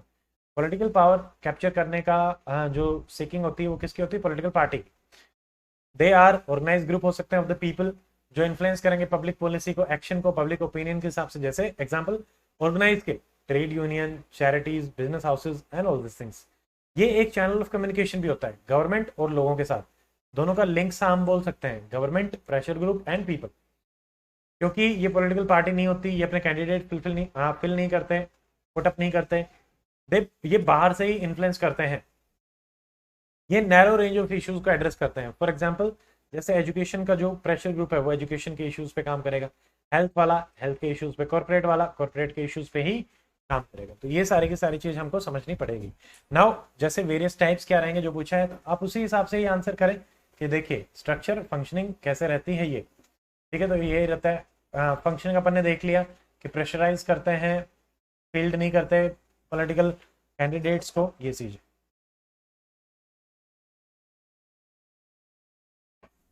देखो अलग अलग टाइप के एग्जांपल, अगेन इंडस्ट्रियल लॉबी, पिकी, सीआईआई, इंडिविजुअल इंडस्ट्री भी हो सकती है, सेक्टर स्पेसिफिक भी हो सकती है, health education and all this. Professional, bar council, medical council, activist जैसे सरदार सरोवर नर्मदा बचाओ आंदोलन जो था वो भी एक प्रेशर ग्रुप का ही टाइप है। एनजीओ जो आपकी होती हैं वो भी कहीं ना कहीं प्रेशर ग्रुप से ही जुड़े हुए होते हैं। प्रेशर ग्रुप इज लाइक कि आप एक पर्टिकुलर टाइम पीरियड के लिए प्रेशर ग्रुप बन गए, क्योंकि आपको वो पर्टिकुलर पॉलिसी अच्छी लगी, नहीं लगी, चेंज करवानी है या नई पॉलिसी लेके आनी है, उसके कंटेक्स्ट में आप बात करते हो तो आप प्रेशर ग्रुप बन जाते हैं, ठीक है। नाउ इनफॉर्मल सिटीजन ग्रुप्स, जैसे दिल्ली रेप के केस में हो गया था अपना, ठीक है। तो लोगों ने उस टाइम पे निर्भया फंड्स भी आपके बनाए गए थे, सरकार ने बनाया भी बट उसमें काम नहीं हो पाया, that is different discussion. Survey group जैसे होते हैं जैसे हंगामा, एसर, ठीक है, ये भी सर्वे करते हैं, अपनी स्टडीज कंडक्ट करते हैं। एडीआर है जैसे, ठीक है। अब एडीआर भी एसोसिएशन ऑफ डेमोक्रेटिक रिफॉर्म्स, वो बताता है 43% of your candidates are having criminal background. तो ये भी एक प्रेशर ग्रुप की तरह काम करता है। इनकी रिपोर्ट्स को लेके लोग पहुंच जाते हैं सरकार के पास, पार्टीज के पास, कैसे कैंडिडेट खड़े करे हैं। तो इस तरीके से भी आपके प्रेशर ग्रुप्स काम करते हैं, ये चीज ध्यान रखना, ठीक है। तो अभी तक हमने 10 क्वेश्चन जो है वो डिस्कस कर लिए हैं। अभी हम देखते हैं क्वेश्चन नंबर 11। देखिए 11th में ये बात कर रहा है the legitimacy and accountability of self help group and their patrons aid their patterns to micro finance outfit need systematic assessment and scrutiny for the sustain support of the concept. तो हमें basically बात करनी है कि why it is needed. Self help group के बारे में आप थोड़ा सा बता सकते हैं, क्या फायदे हैं, क्या माइक्रो फाइनेंस करता है, कैसे वो लोअर जो हमारे class of section of society है उनको सपोर्ट करता है, और कैसे वो डेवलपमेंट में भी हेल्प कर रहा है। बट अगर अच्छे तरीके से असेसमेंट और स्क्रूटिनी नहीं रही तो कई बार मिसयूज भी किया जाता है, मिस अप्रोप्रिएशन ऑफ फंड्स भी किया जाता है, लोन ले लिया चुका नहीं रहे, ठीक है, गलत तरीके से। तो वो उस चीज को प्रॉपरली कंट्रोल करने के लिए अपना रहेगा। देखिए तो बेसिकली सेल्फ हेल्प ग्रुप, नाम से ही पता चल रहा है सेल्फ हेल्प, तो एक ग्रुप है खुद का ही हेल्प करने के लिए, एसोसिएशन ऑफ पीपल, इनफॉर्मल होता है, who choose to come together to find ways to improve their living condition. मान लो 10 लोग आए, आपस में साथ में रहे और एक दूसरे को भी सपोर्ट करेंगे, plus they as an entity भी फंक्शन कर सकते हैं, ठीक है। बाद में शुरू में तो मान लो एज अ इनफॉर्मल ग्रुप आप शुरू करते हो, बट बाद में आप हो सकता है कि उसको फॉर्मलाइज भी कर लो। जैसे आपने फार्मर एसोसिएशन बना लिया, कोई एक यूनिट बना ली, कोई एक कंपनी बना ली छोटी सी, तो उसमें आपने रजिस्ट्रेशन करके ऑर्गेनाइज करा दिया। Now what is the benefit? देखो मोस्टली यही है कि स्पेशली जो आपके दलित्स हैं, पुअर्स हैं, gender and weaker caste and minority, इनके एम्पावरमेंट में ही ये काम करते हैं, क्योंकि ज्यादातर जो वर्किंग है सेल्फ हेल्प ग्रुप की वो यही है, इन्हीं को ही नीड है, ठीक है, तो उसी में ही रहेगा। Now issues with self help group and micro finance को लेके, तो एक तो बेसिकली क्या है कि अब असेसमेंट में सिर्फ ऐसा ही नहीं है कि आप ओवरऑल असेसमेंट और स्क्रूटिनी की भी बात करेंगे। देखो पहला तो ज्यादातर कंसंट्रेशन रूरल एरिया और सदर्न एरियाज में ही है, तो आप इसको रूरल से अर्बन भी लेके आओ, क्योंकि ऐसा तो है नहीं कि अर्बन पॉवर्टी एग्जिस्ट नहीं करती, या फिर नदर्न इंडिया में उतना पॉपुलर क्यों नहीं है, उसको भी आपको देखना पड़ेगा। सेकंड जो है, तो सॉल्यूशंस की साथ साथ बात करेंगे, उनको आप इनकॉर्पोरेट कर सकते हैं। पॉलिटिसाइजेशन आपका बढ़ता जा रहा है, तो इससे क्या होगा कि जो पार्टिसिपेटरी नेचर है सेल्फ हेल्प ग्रुप का वो भी डिफीट हो जाता है। मान लो जैसे पहले तो वो पर्टिकुलर सेक्शन को ही फोकस कर रहे थे, बट पॉलिटिक्स एंटर करने के बाद वो अलग अलग तरीके से फंक्शन करेंगे। वो ज्यादातर जो फोकस रहेगा वो वोट बैंक पे ज्यादा रहेगा, rather than particular weaker section को एम्पावर करने के बजाय, ठीक है, तो ये रहेगा। तो government should only create an enabling framework and should not interfere much. तो कई बार ऐसा भी रहता है, तो गवर्नमेंट को भी चाहिए कि एक बैलेंस बना के चले। थर्ड, मल्टीपल लैंडिंग्स हो जाती हैं, they borrow from multiple micro finance institution. मान लो 3 इंस्टीट्यूशन ABCD, एक ही सेल्फ हेल्प ग्रुप है, एक बार वो इसके पास गया, दूसरी बार इसके, तीसरा चौथा, अब इसको भी डिफॉल्ट कर दिया, फिर इसको डिफॉल्ट कर दिया, इसको ऐसे ऐसे, इनको पता ही नहीं है, क्योंकि कोई ऐसा सेंट्रल सिस्टम नहीं है। जैसा हमने कॉर्पोरेट के अंदर भी देखा था, जो हमारा लोन डिफॉल्ट की भी प्रॉब्लम आती है, ठीक है, तो वो वाला रहेगा। अनसस्टेनेबल नेचर भी रहती है सेल्फ हेल्प ग्रुप की, ज्यादातर जो है वो डिपेंड करते हैं जो उनका स्पॉन्सर NGO होता है या फिर गवर्नमेंट पे, यानी वो सेल्फ, उनको अपन क्या बनाए, सेल्फ फाइनेंशियली इंडिपेंडेंट बनाए, तभी वो लंबे टाइम तक सर्वाइव कर पाएंगे। अदरवाइज जैसे ही गवर्नमेंट ने फंड देना बंद किया, मान लो इस वाले बजट में दे दिए, अगले बजट में नहीं दिए, तो क्या होगा, वो बंद हो जाएगा। स्पॉन्सर NGO जो आपका है उसके पास मान लो फंड की क्रंचिंग होगी, तब क्या रहेगा, आपने कैसे करेंगे ये चीज, ठीक है। ऑल्सो रेट ऑफ इंटरेस्ट जो है वो काफी हाई चार्ज किया जाता है, तो इसको भी लो करने की आवश्यकता है। उसकी वजह से क्या होता है, एक तो पेमेंट, वैसे तो सेल्फ हेल्प ग्रुप में ज्यादातर जो पेमेंट है वो डिफॉल्ट नहीं होती, they have a very high repayment rate, ठीक है, मतलब लोन को जो चुकाने का रेट है, बट रेट हाई है, रेट हाई है तो वो उतना इफेक्टिवली उसको यूज नहीं कर पाते। कई बार तो वो लेने से ही कतराते हैं, और ले भी लिया तो ज्यादातर पैसा तो इंटरेस्ट में चला गया, उतना आउटपुट नहीं मिल पाया।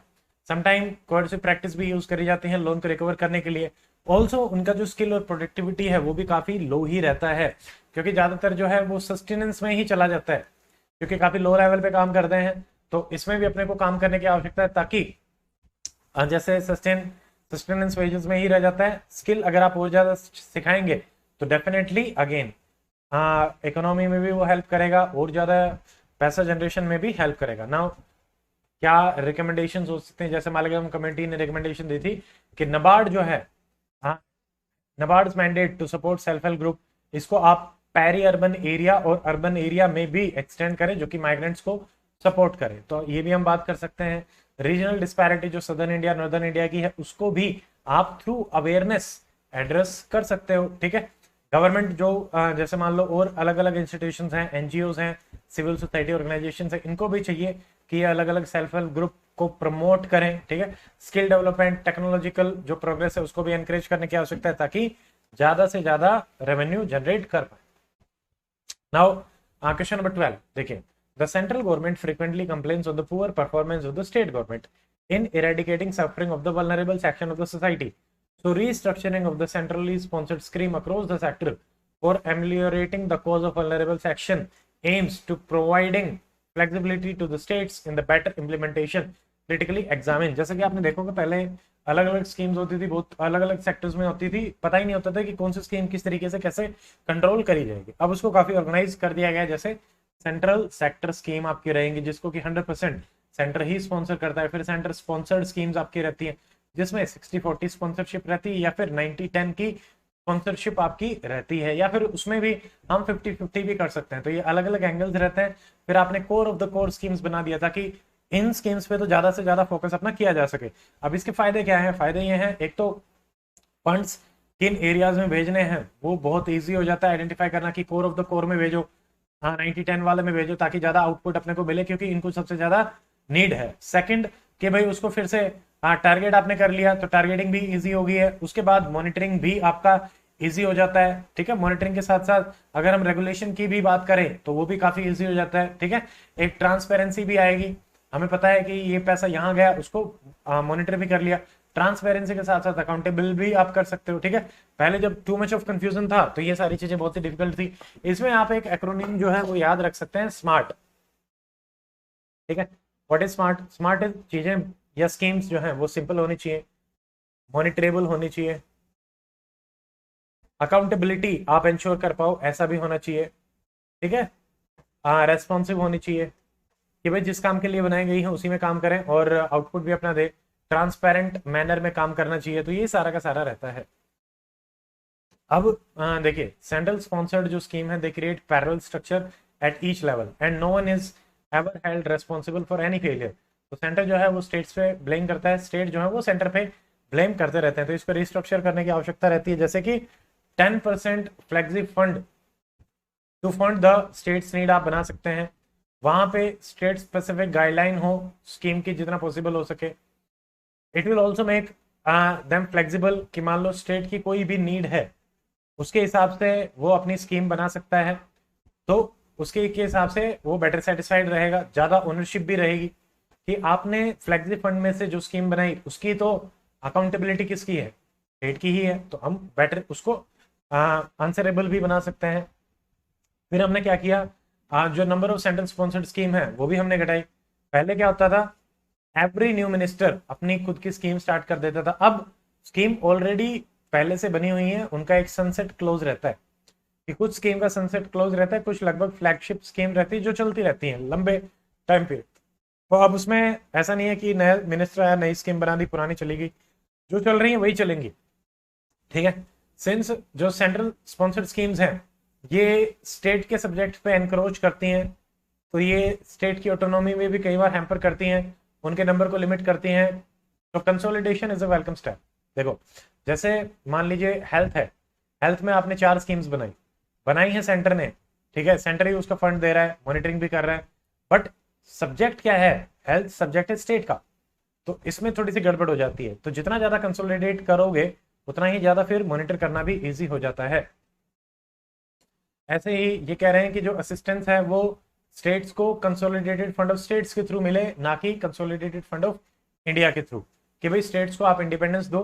ठीक है, क्योंकि यहाँ पे अभी इन जनरल क्या हो रहा है, हमारी ज़्यादा अकाउंटेबिलिटी नहीं है, ऑडिटिंग उतनी नहीं हो पाती, मॉनिटरिंग मैकेनिज्म नहीं है। ओके, एंड ये जो जितनी भी बॉडीज हैं, they park large amount of money simply in the bank deposit, और उसका यूज भी नहीं हो पाता।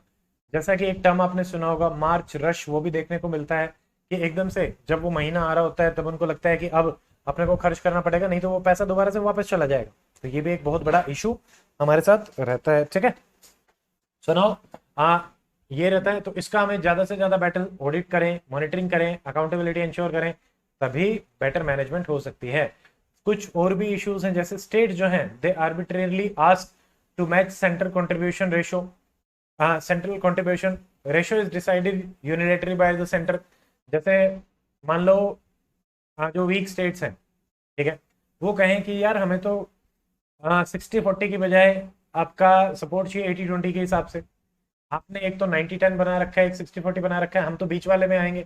तो वो भी पॉसिबल नहीं हो पाता, क्योंकि यूनिलेटरली आपका कौन डिसाइड कर रहे हैं?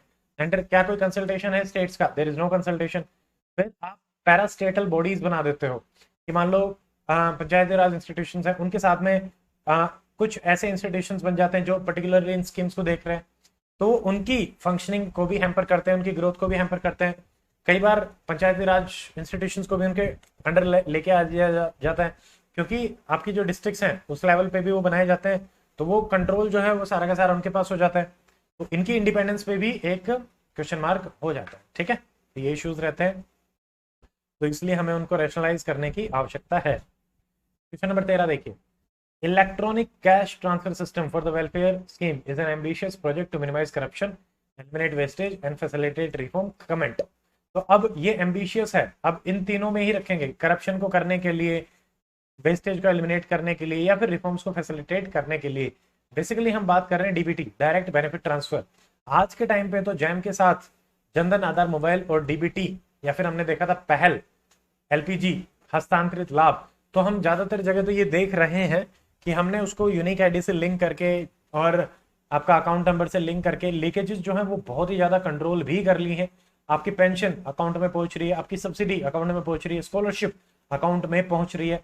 तो उससे काफी हद तक हमने करप्शन को मिनिमाइज किया। पहले क्या होता था, बहुत सारी लेयर्स हो जाती थी, अब क्या है डायरेक्टली जो बेनिफिशियरी है उसके अकाउंट में जा रहा है, तो ये भी हमने कम किया। ठीक है, मल्टीपल लेयर्स, उनको कंट्रोल करना मुश्किल हो जाता था, करप्शन ज्यादा रहता था, अब इसी को ही कंट्रोल करना है।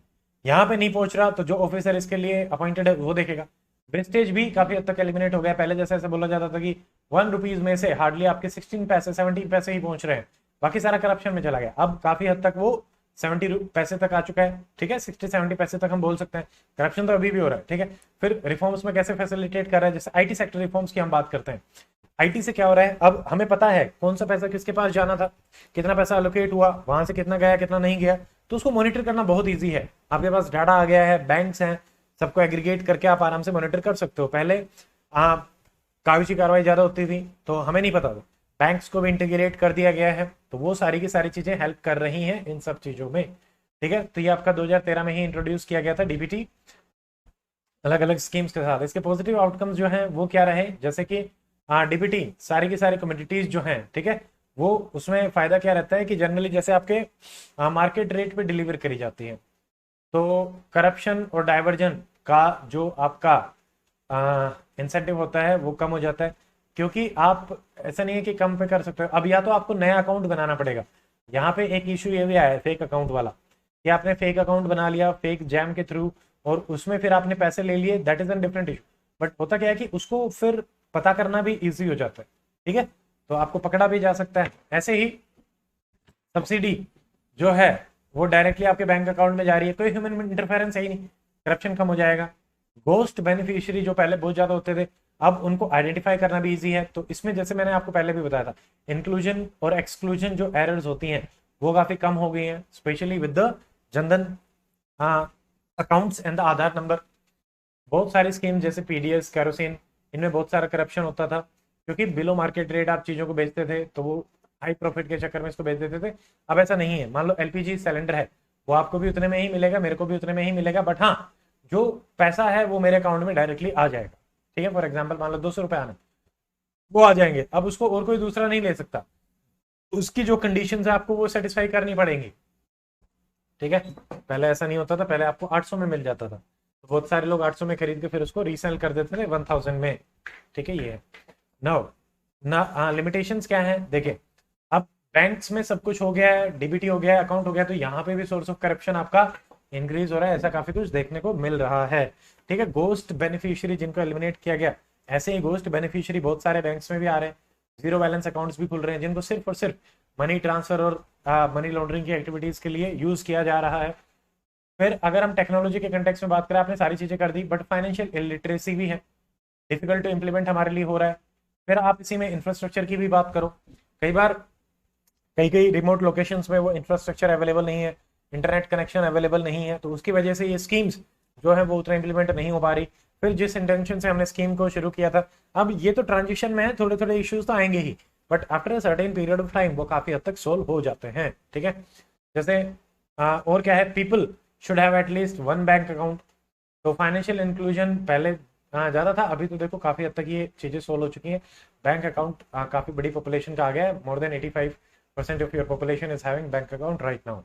फिर जैसे अमृता सेन है, उन्होंने हाईलाइट किया इसके danger on gender equality, nutrition and health, कि कैसे जैसे मान लो डीबीटी का कुछ पैसा डाइवर्ज हो जाता है, ठीक है, करप्शन के इश्यूज के कारण भी हो सकता है, या फिर जो पैसा आप इधर अलग अलग स्कीम्स में खर्च कर सकते थे, ठीक है, अब वो बेनिफिशियरी के पास जा रहा है, तो वो होलिस्टिकली उतना खर्च नहीं हो पा रहा।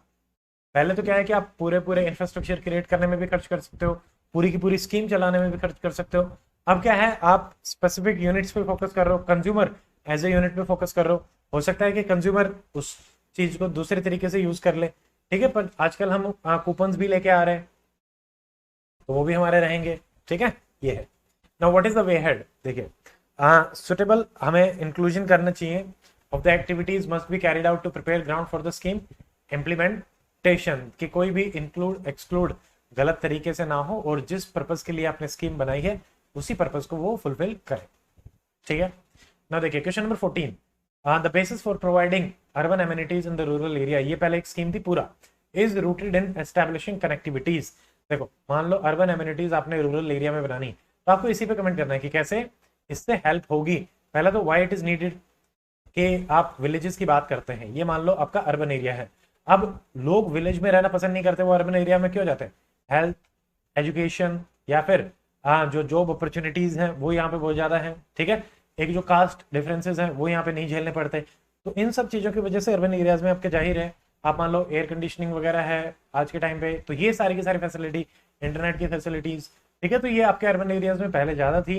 अब क्या है कि हमने धीरे धीरे इनको रूरल एरिया में प्रोवाइड कराना शुरू कर दिया है, तो इनमें भी अपॉर्चुनिटीज क्रिएट हो रही है, इनमें भी जॉब्स क्रिएट हो रही है। जब हम स्मार्ट सिटीज की बात कर रहे थे, अब हम स्मार्ट विलेजेस की भी बात कर रहे हैं। इसमें बेसिक चीज यही है कि कनेक्टिविटी, मान लो आपको कोई भी प्रोडक्ट है वो डिलीवर करना है, ठीक है, मान लो मुझे एक हाई एंड प्रोडक्ट चाहिए, टीवी चाहिए, ठीक है, या डिजिटल बोर्ड चाहिए पढ़ाने के लिए, तो वो गांव में डिलीवर होगा तभी, कनेक्टिविटी बहुत अच्छी होगी तभी तो टाइमली चीजें डिलीवर हो पाएंगी, अगर नहीं होगी तो नहीं हो पाएगा, तो वो दिक्कतें कर देता है। ठीक है, ये चीज अपने को देखनी, तो मेन जो फोकस है वो कनेक्टिविटी का है, कनेक्टिविटी से चीजें फास्ट आएंगी। ठीक है, तो टाइम डिले भी ये है कि वो भी इसको इंश्योर करता है कि नहीं नहीं यार वहीं चलते हैं, यहाँ तो बहुत ज्यादा टाइम लग जाएगा इस चीज को होने में ही, तो वो मजा नहीं रहता। ठीक है, बट हाँ कनेक्टिविटी अच्छी है तो आप अच्छे से कर पाओगे, कनेक्टिविटी में सारी ही चीजें आ जाती हैं। ठीक है, जैसे इसमें अभी अपन देखेंगे, जैसे पहले तो पूरा देख लेते हैं, ये रूरल डेवलपमेंट की एक स्ट्रेटेजी थी, डॉक्टर एपीजे अब्दुल कलाम ने इसको एनविजन किया था कि भाई ऐसा होना चाहिए। जैसे मोदी जी अभी बात करते हैं स्मार्ट विलेजेस की, वो काइंड ऑफ वैसे ही है। एक तो इलेक्ट्रॉनिक कनेक्टिविटी, कम्युनिकेशन नेटवर्क बहुत ही स्ट्रांग हो, इंटरनेट कनेक्टिविटी बहुत ही स्ट्रांग हो, तो आप क्या होगा आज के टाइम पे बहुत सारा जैसे service sector jobs, work from home वाली जो जॉब्स हैं, ठीक है, डिजिटल मार्केटर्स की जो जॉब्स हैं, वो काफी हद तक इंडिया में विलेज सेक्टर में भी आपकी प्रोवाइड हो रही हैं। ऐसे ही अगर अपन बात करें फिजिकल कनेक्टिविटी, मान लो रोड्स हैं, ठीक है, जैसे हम लेके आए थे प्रधानमंत्री ग्राम सड़क योजना, तो रोड्स की कनेक्टिविटी अगर अच्छी हो गई है तो सेम बाहर से कोई प्रोडक्ट यहाँ आना है या मुझे कोई प्रोडक्ट गांव से एक्सपोर्ट करना है टू द अर्बन एरिया, तो वो भी इजी हो जाएगा, import export as a unit आप बात कर लो। ठीक है, नॉलेज कनेक्टिविटी भी अच्छी होनी चाहिए। अब आपने सब कुछ लिया, प्रोफेशनल्स नहीं है, टेक्निकल इंस्टीट्यूशंस नहीं है, प्रोफेशनल नहीं है, तो हेल्थ फैसिलिटी मिलेंगी क्या, नो, एजुकेशन फैसिलिटी मिलेंगी क्या, नो, साइंटिस्ट एग्रीकल्चर जो कनेक्ट है वो हो पाएगा क्या, नो। तो हमें हर चीज में, मान लो गांव की कोई भी नीड है, उस नीड को फुलफिल करने के लिए सारी चीजें आपको प्रोवाइड करानी पड़ेंगी। मार्केट कनेक्टिविटी भी बहुत ही ज्यादा जरूरी है, कि भाई मार्केट ही नहीं होगा तो हम सेल कहाँ पे करेंगे। मान लो गांव में आपने प्रोडक्ट बनाना शुरू किया, सर्विस बनाना शुरू किया, बट प्रॉपर पर्टिकुलर मार्केट से हम उनको कनेक्ट नहीं कर पा रहे, तो डेफिनेटली चीजें गड़बड़ हो जाती है। ठीक है, तो इसी में पूरा 2.0 की भी अपन बात कर रहे थे, जयराम रमेश जी ने, कि भाई पीपीपी मॉडल में लेके आओ, सेंसस टाउन्स पे ज्यादा फोकस करो। पीपीपी में क्या है, थोड़ा सा प्राइवेट सेक्टर ले लेंगे, थोड़ा पब्लिक सेक्टर ले लेगा। ठीक है, तो वो भी है। आज के टाइम पे देखिए टायर 3-4 सिटीज एंड विलेजेस में बहुत ही ज्यादा अपॉर्चुनिटीज विच आई बिलीव कि क्रिएट होनी चाहिए, हो भी रही हैं और होंगी भी। ठीक है, ऑल द 3 थिंग्स। तो अब क्योंकि वहां पे आपका फॉर एग्जाम्पल बेसिक सर्वाइवल के लिए हमारा फूड जो है वो भी काफी हद तक ठीक है, वाटर जो है उसकी फैसिलिटीज भी पहुंच रही हैं और थोड़ा सा सेफ भी है, एयर अच्छी है क्वालिटी वाइज, ठीक है, और ग्रीनरी है, ओपन स्पेसेस हैं, ठीक है, पब्लिक एक दूसरे के साथ कनेक्टेड भी है कुछ हद तक। अब धीरे धीरे थोड़े से चैलेंजेस आ ही रहे हैं आज के टाइम पे, बट स्टिल अगर हम अर्बन एरिया के कंटेक्स्ट में बात करते हैं तब फिर भी ज्यादा है। ठीक है, तो एक अच्छी चॉइस हो सकती है to live in village sector, definitely. ठीक है, हम भी इसी तरफ काम कर रहे हैं। देखो question number 15, identify MDGs that are related to health. ये सीधा सीधा क्वेश्चन था, पहले हमारे पास 8 एमडीजी होते थे, उसमें से हेल्थ के बता दो। Discuss the success of the action taken by the government for achieving the same. अब आप इसमें कैसे बताएंगे, आप कोई रिपोर्ट के थ्रू बताएंगे, आप कोई इंडेक्स के थ्रू बताएंगे, ठीक है, आप कोई फैक्टर के थ्रू बताएंगे। ठीक है, जैसे फॉर एग्जाम्पल एमडीजी जो रिलेटेड थे, इसको थोड़ा सा जल्दी ले लेते हैं, इसमें कुछ ज्यादा है नहीं, कि भाई एमडीजी में हमने हेल्थ पे फोकस करते हुए अपने कौन कौन से थे, जैसे HIV एड्स मलेरिया को देखते हुए एक टारगेट था, इन्फेंट मोर्टेलिटी को आपका रिड्यूस करना था टू 30 पर 1000, मेटरनल हेल्थ को इंप्रूव करना था, इम्यूनाइजेशन को इंप्रूव करना था।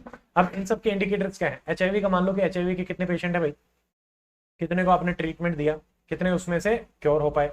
Same goes with malaria. ऐसे ही IMR हम मेजर कर सकते हैं, क्वांटिफाइबल एक आपकी चीज है, तो उस हिसाब से रहेगा। ऐसे ही मैटरनल हेल्थ में भी हम देख सकते हैं एमएमआर आपका कितना चल रहा है, इंस्टीट्यूशनल डिलीवरीज कितनी चल रही हैं, ये हेल्प करता है मेजर करने के लिए, ठीक है। अभी जैसे इंडिया में 90% आपकी इंस्टीट्यूशनल डिलीवरीज हो रही है, एमएमआर भी हमारा अप्रोक्सीमेटली 100 के आसपास पहुंच गया है, which is a very good thing. Universal immunisation जैसे ये भी काफी इंप्रूव हुआ है, 70+ भी अभी हो गया है, तो इसको भी इस तरीके से अपन मेजर कर सकते हैं। अब ये तो पुराना डाटा है, ठीक है, इसमें नहीं, अब नए डाटा के हिसाब से आप इसको देखेंगे कि आईएमआर क्या है, मैटरनल मोर्टेलिटी क्या है, ठीक है। तो इसमें थोड़ा सा कंपैरिजन इस हिसाब, अभी 30 के आसपास ही आ गया है। सदर्न स्टेट्स जो हैं वो काफी बेटर कर पा रहे हैं। फॉर एग्जांपल केरला, तमिलनाडु, वो तो 6 और 7 के आसपास है आईएमआर में, single digit, comparing to the European countries. ये चीज ध्यान रखनी है, ठीक है। ऐसा ही मैटरनल मोर्टेलिटी भी हमने अचीव कर लिया है काफी हद तक, इम्यूनाइजेशन भी अभी अपन ने अचीव कर लिया। ये पुराने डाटा है, ठीक है, देखो, क्योंकि इसको आप थोड़ा सा कर लेंगे। क्वेश्चन नंबर 16 देखिए, though citizen charter have been formulated by many public service delivery organisation, there is no corresponding improvement in the level of the citizen satisfaction and quality of service being provided, analyse. अब इसके पीछे सोचो कि देखो, पहले तो बताओ citizen charter क्या है, उसके प्रोविजंस क्या है, उस हिसाब से क्या सर्विसेज वो प्रोवाइड करना चाहते थे, क्यों नहीं उतना हो पाया, अब उसके बारे में डिस्कस करें। उसके पीछे रीजन क्या हो सकता है, गवर्नमेंट की तरफ से कुछ कमी हो सकती है, ठीक है, जो हमारा इंस्टीट्यूशन है उसकी तरफ में कुछ इशू हो सकता है, जो आपका स्टाफ है वही नहीं चाहता कि काम करे, ठीक है, करप्शन हो सकता है एक मेजर इशू, या फिर जो पब्लिक है वो अवेयर नहीं है, ठीक है, या फिर ग्रीवेंस रिड्रेसल मैकेनिज्म जो है वही नहीं है। तो इन सारे रीजन की वजह से वो आपका नहीं हो पा रहा। अब इसको इंप्रूव कैसे करोगे, इसी तरीके से इंप्रूव करो, ठीक है, यही सारा चलेगा। देखिए now citizen charter, it is basically, देखो सिटीजन चार्टर कुछ नहीं होता, एक कोई ऑर्गेनाइजेशन है वो ये बताएगी कि भाई हमारा विजन ये है, मोटो ये है, और हम ये सर्विसेज आपको प्रोवाइड कराएंगे। सर्विस ए 1 2 3, 1 मिलेगी आपको 10 डेज में, 2 मिलेगी आपको 5 डेज में, 3 मिलेगी आपको 1 डे में, ठीक है। तो अब मुझे पता चल गया कितने टाइम में कौन सी सर्विस मिल रही है, नहीं मिल रही, तो I can go and ask कि भाई क्यों नहीं मिल रही। तो सिटीजन चार्टर का ये फायदा होता है। फिर ये भी बताया जाता है कि आपको एक कॉन्टैक्ट नंबर मिलेगा, अगर सर्विस नहीं मिल रही है तो आप कंप्लेन कर सकते हैं, बट उतना स्ट्रॉन्ग ग्रीवेंस रिड्रेसल मैकेनिज्म है ही नहीं, उसकी वजह से भी वो काम नहीं कर पाता, ठीक है ना। व्हाट आर द इश्यूज, सबसे पहला तो इशू यही है, सिंपल और लोकल लैंग्वेज में आपने इसको नहीं बना रखा, पब्लिसाइज नहीं कर रखा, तो इसको करना चाहिए, पब्लिक को अवेयर करो, बाहर भी लगाओ, लोगों को भी बताओ कि एक सिटीजन चार्टर जैसी चीज होती है, अभी भी नहीं पता लोगों को, कोई मैकेनिज्म नहीं है अभी भी to capture citizen feedback, review भी नहीं कर सकते पीरियडिकली। तो अभी हम क्या कर सकते हैं आईटी में कि अभी काफी लोगों के पास स्मार्टफोन्स है, एप्लीकेशन बेस्ड फीडबैक्स भी ले रहे हैं, रिव्यूज भी ले रहे हैं। अगर प्राइवेट सेक्टर ऐसा कर सकता है तो पब्लिक सेक्टर भी ऐसा कर सकता है, करना भी चाहिए। अब देखिए ज्यादातर में क्या होता है कि ब्रॉड मिशन और विजन स्टेटमेंट्स बता देते हैं, जैसे अपन ने ऊपर बात करी, पर्टिकुलरली क्वांटिफाइबल गोल्स नहीं होते कि हम इतने लोगों को सर्विस प्रोवाइड कराएंगे इतने टाइम में, तो वो नहीं करते, तो उसकी वजह से उसका जो पर्पस है वो भी डिफीट हो जाता है। And it is also not preceded by business process restructuring. मान लो मैंने 5 चीजें बता तो दी, बट वो 5 चीजें अचीव करने के लिए जो इंफ्रास्ट्रक्चर, फैसिलिटी, माइंडसेट रीस्ट्रक्चरिंग मुझे करने की जरूरत थी, मैंने वही नहीं किया ही नहीं, तो क्या आपको वो अचीव हो पाएगा? नो। देन कोई स्टैट्यूटरी बैकिंग भी हमारे पास नहीं है, ग्रीवेंस रिड्रेसल जैसे अपन ऊपर बात कर रहे थे वो भी स्ट्रॉन्ग नहीं है ना। What is the way forward? इन्हीं सारी चीजों पे आप बात करेंगे कि उसको वे फॉरवर्ड कर सकते हैं। अच्छे से डिस्प्ले करो, अच्छे से फंड करो, पब्लिक अवेयरनेस करो, ठीक है, बिजनेस प्रोसेस रिस्ट्रक्चरिंग करो, मैपिंग करो कहाँ पे हुआ है कहाँ पे नहीं हुआ है, अच्छे तरीके से करना चाहिए, लोकल लैंग्वेज सिंपल लैंग्वेज में दें, ठीक है। कानून बोला जाता है जितना सिंपल रहेगा उतना ही इजी टू अंडरस्टैंड है, और उतना ही एम्पावर करेगा, उतना ही हमारे डेमोक्रेटिक स्पिरिट को वो स्ट्रेंथन करने की कोशिश करेगा। ऐसे ही अगर अपन बात करें सिटीजन फीडबैक, आपको कैप्चर करना पड़ेगा पीरियडिकली, जिसमें मैंने बताया आईटी एप्स और इन सब का भी एग्जांपल आप दे सकते हैं। मिशन स्टेटमेंट्स के साथ साथ आपको मेजरेबल टारगेट्स डालने पड़ेंगे, क्लियर टाइमलाइंस डालनी पड़ेंगी। जैसे दिल्ली गवर्नमेंट लेके आई थी right to public service delivery, वैसे ही आप एक एक्ट लेके आए सेंट्रल गवर्नमेंट के लेवल पे भी, स्टेट गवर्नमेंट्स भी लेके आए, ताकि हम इसको इंश्योर कर सकें कि डेफिनेट डिलीवरी तो मिलेगी ही मिलेगी, ठीक है। तो उसका तभी फायदा है गवर्नमेंट का, अदरवाइज नहीं, ठीक है। ये रहेगा। अब देखो question number 17, a national lokpal however strong it may be cannot resolve the problem of the immorality in the public affair discuss। देखो बेसिकली बात कर रहा है कि ये आपका पेपर 4 में भी आ सकता है, ये एचएस में भी आपका पूछा जा सकता है, ये गवर्नेंस से भी रिलेटेड है। जैसे पिछली बार आपका ग्रीवेंस रिड्रेसल पे क्वेश्चन पूछा गया था, तो इस बार वो आपसे पूछा जा सकता है। तो इसमें सबसे पहले आप देखिए, देखो ये बात कर रहा है कि मोरालिटी सबसे इंपॉर्टेंट चीज है, जब तक वहां पे सोल्व नहीं करेंगे तो आप इंस्टीट्यूशंस कितने ही बना लो, इंस्टीट्यूशन में रहेंगे कौन? लोग, पीपल। पीपल कहाँ से आ रहे हैं? सोसाइटी से। सोसाइटी ही इमोरल है तो वो कैसे काम करेगी? ऐसा बोला जाता है कि society gets the leaders what it deserves और what it is in itself. तो आपको वहां पे काम करने की जरूरत है। अब वहां पे काम कैसे कर सकते हैं, इस प्रॉब्लम को कैसे रिजोल्व कर सकते हैं, क्योंकि ये तो रूट कोज हो गया। अब इसमें देखो, प्राइमरी सोशलाइजेशन जो फैमिली में होता है उनका बहुत बड़ा रोल है, पेरेंट्स का। सेकेंडरी सोशलाइजेशन जो आपका एजुकेशन सेक्टर में है, तो हम वहां पे भी बात करेंगे कि मोरल एजुकेशन बहुत अच्छे तरीके से हम प्रोवाइड कराएं, ताकि हमारे जो बच्चे हैं वो इसी तरीके से इनकलकेट हो कि करप्शन उनके लिए एक ऑप्शन ही ना हो, वो सोचे ही नहीं। उन्हें पता हो कि करप्शन की वजह से इश्यूज क्या जनरेट हो रहे हैं, पॉवर्टी क्यों मेंटेन्ड है, लोगों के लिए लाइवलीहुड की प्रॉब्लम्स क्यों क्रिएट हो रही है। Corruption is affecting each and every one of us. तो इसमें मान लो एजुकेशन सेक्टर है, वहां पे 100 करोड़ जाने थे, गए आपके 80 करोड़, 20 करोड़ जो है वो भी अच्छे से यूटिलाइज नहीं हुए। ये जो 20 करोड़ है ये क्या कर सकते थे, that in itself is a different thing. पर ये जो 80 हैं ये भी ढंग से यूज नहीं हो रहे, वो भी एक करप्शन का हिस्सा हो गया। ठीक है, तो लोकपाल बना दिया, ठीक है। जो हमारे लीडर्स हैं उनको काफी हद तक तो देखो है, पर अब इश्यू ये भी है कि आपने इसको, ये डिफंक्ट सा ही चल रहा है। ठीक है, आपने इसको पावर वगैरह तो कुछ ज्यादा दी नहीं है, ज्यूरिसडिक्शन में तो सब कुछ इंक्लूड कर दिया, बट अपॉइंटमेंट्स को लेके इश्यू चल रहा है। ठीक है, कोई केसेस सुनने में आ ही नहीं रहे, किसी को पकड़ा ही नहीं जा रहा। तो in and again not much, मतलब जो एफर्ट हो पा रहा है। जैसे देखिए, नेशनल लोकपाल जिनको मार्च 2019 में अपॉइंट किया गया था, 2013 में जो बना था, उनको रिस्पॉन्सिबिलिटी दी गई कि करप्शन चार्जेस सेंट्रल गवर्नमेंट के फंक्शनरीज को आप देंगे, और लोकायुक्त आपका स्टेट लेवल पे बनाएगा। अब इसमें पीएम सीएम तो सब आपने डाल दिए, बट कौन जा रहा है, किसके खिलाफ जा रहा है, that in itself is a big question. देखो, लोकपाल नीडेड है, yes, but Lokpal alone is not enough. इन्हीं डायरेक्शन में अपने को बात कर रही है। जैसे लोकपाल क्यों नहीं, पहले अपने पास सीबीसी था, वो लार्जली इनएफेक्टिव हो गया, हमें एक स्ट्रॉन्ग बॉडी आपकी चाहिए थी। Same goes with the CBI. CBI को केज्ड पैरेट बोला जाता है। ठीक है, एग्जीक्यूटिव बॉडी है, कभी भी इसको खत्म किया जा सकता है। अपॉइंटमेंट सरकार के हाथ में है, ट्रांसफर सरकार के हाथ में है, तो सरकार के ही कंट्रोल में है, तो ये रहेगा। सीबीआई भी है, जैसे ये नीचे अपना वही बात हो रही है, इन्वेस्टिगेट। वो जनरली 90% ऑफ द केसेस अगर आप देखेंगे वो ओपोजिशन के अगेंस्ट है। How will you ensure? ठीक है, तो ये भी रहेगा। स्ट्रॉन्ग लोकपाल जो है एक स्ट्रॉन्ग डेटरेंट का काम करेगा करप्ट ऑफिशियल्स के लिए, यस। जैसे एग्जांपल देखिए, टीएन सेशन एक स्ट्रॉन्ग इलेक्शन कमिश्नर थे, तो उन्होंने फ्री एंड फेयर आपके इलेक्शन कराए। वैसे ही अगर कोई ऐसा एग्जांपल यहाँ पे हमें देखने को मिले, अभी तो अपॉइंटमेंट हुई है, ऐसा कोई एग्जांपल आया भी नहीं है, आए तो that will be a very good thing. ऐसे ही जैसे इंटरनेशनल एक्सपीरियंसेस देखो, हांगकांग, सिंगापुर, स्कैंडिनेवियन कंट्रीज, इन्होंने बनाया, कर्व किया पब्लिक करप्शन को, और उसके बाद क्या हुआ कि पब्लिक सर्विस डिलीवरी बहुत अच्छी आपकी कंपैरेटिवली हो गई। ठीक है, तो हम कहेंगे कि भाई हमारा भी चल ही रहा है, but on the other hand और क्या क्या चीजें हैं, ये खुद तो एनएफ है ही नहीं। Morality of the society, who will control the Lokpal?